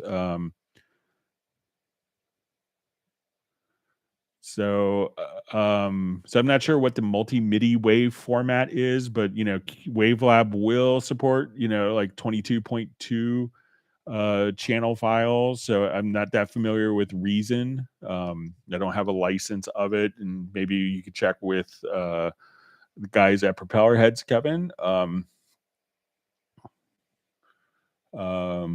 see, how do you change the MIDI data in the Reason Rack for Cubase? So again, I don't have a copy of Reason, but I think it now runs as a VST instrument. So you should be able to just come over here, add an instrument track, and see Reason show up, and have the MIDI data that's inside of Cubase, be sent directly out to Reason. So any virtual instrument here that you have set up, that should be able to be sent to Reason. So, but again, I don't have a license of it to know how it works. If they send one, I'll be able to answer it, but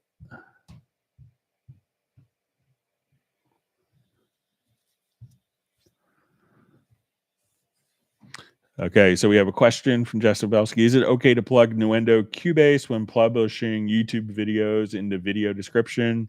Sure. I think there might be some limitations, like if you use like an official Steinberg logo or something like that, but you could always say, create it in Nuendo and Cubase. We'd appreciate it. And thanks for asking. It's very kind.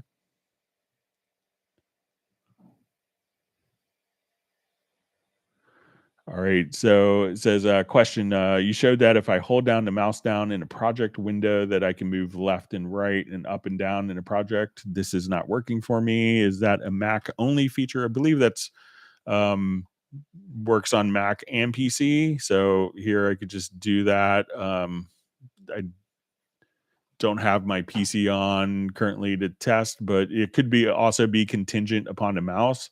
So again, I'm just pressing the middle, like the mouse scroll wheel button down, and then holding it down while I move. So I could kind of navigate in the project window like that. So again, I could just come here and just move. So that's another way of doing it. I don't think that's Mac only, but if you're maybe if the mouse isn't capable of doing that, I just have kind of a totally generic mouse I could switch between three computers on. So it's not a specific Apple mouse or anything, and I didn't set it up in preferences. So maybe someone else could check as well.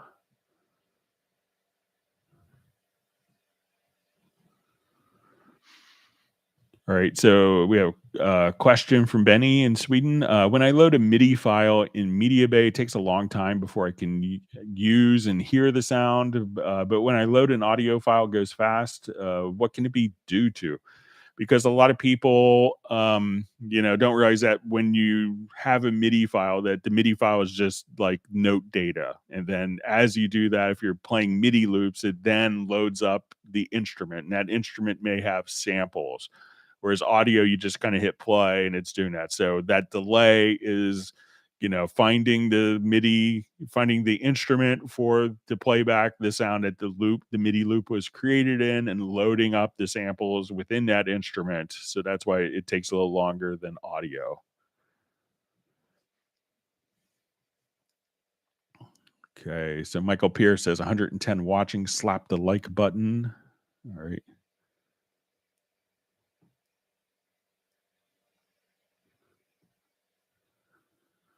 Okay, so now a question from Jeff Sabelski. Greg, maybe another simple trick I'm missing. So when I select everything in the project window, which includes the loop field, I want to move everything, including the loop position on the timeline.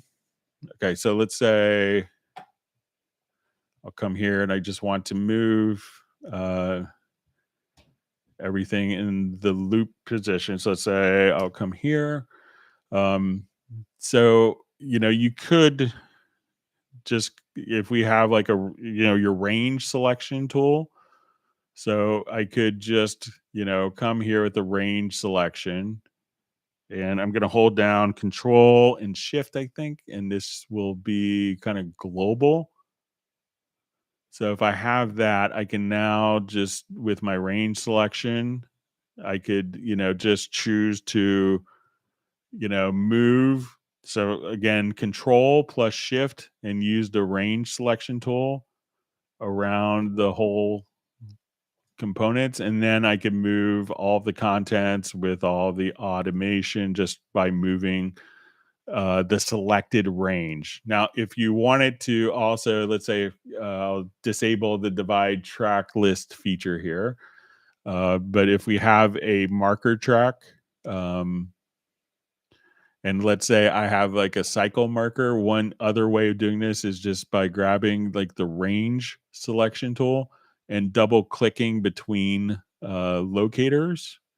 And then you could, but just, hold down like control and shift while you select the range. And then you could globally select the range like so, and you'll see it snap to the event, and then you see the little turns into a hand, and then you could just move the range like so.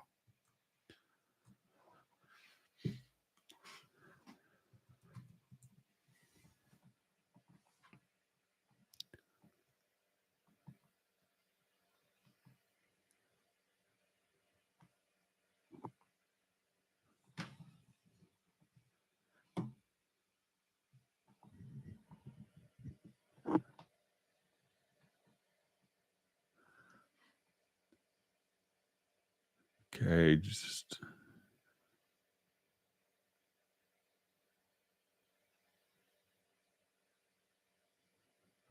all right. So we see Graham Witcher just saying how fantastic it is to hear Hot Mess on the live stream. In case you guys have not heard this wonderful band, go check it out on YouTube. Voodoo Leche and the Dark Emerald Book of Ishtar. I wish I could be as creative to come up with that name like Michael Teams. Jealous of that.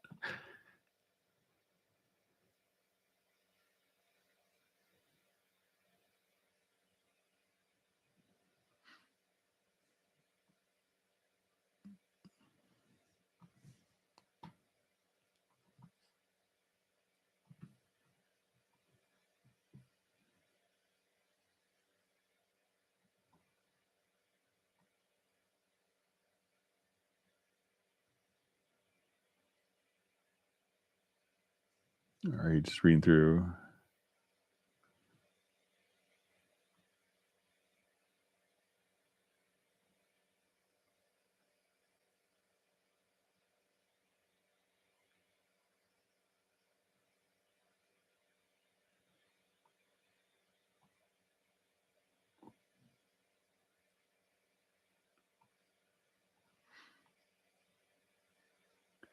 All right, so I just see a question. Hey, Greg, is there an AU version of Groove Agent SE? I would.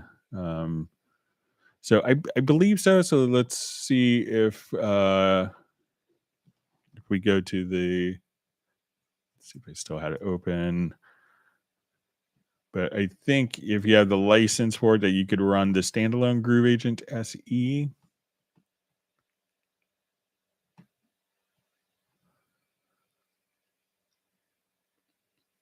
Let's see if we could find it real quick here.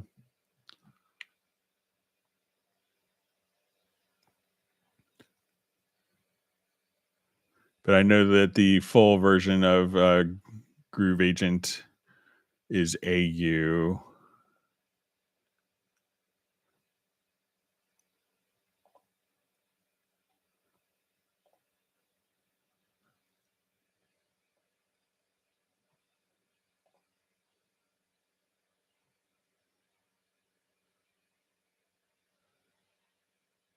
Let's see if there's to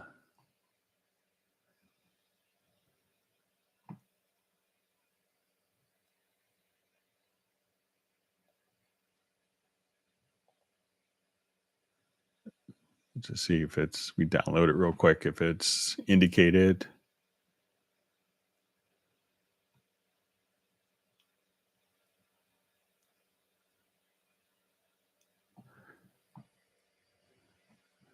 But the SE version is what comes with Cubase, so it may not need to have an AU version, but I know that the full one does.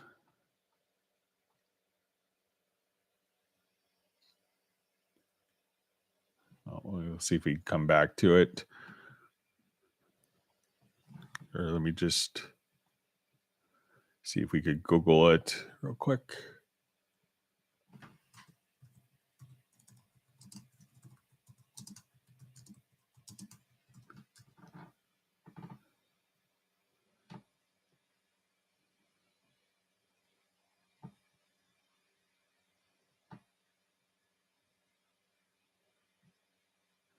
So Groove Agent SE5 now provides AAX and AU support. So yes, but you may need the license to do that.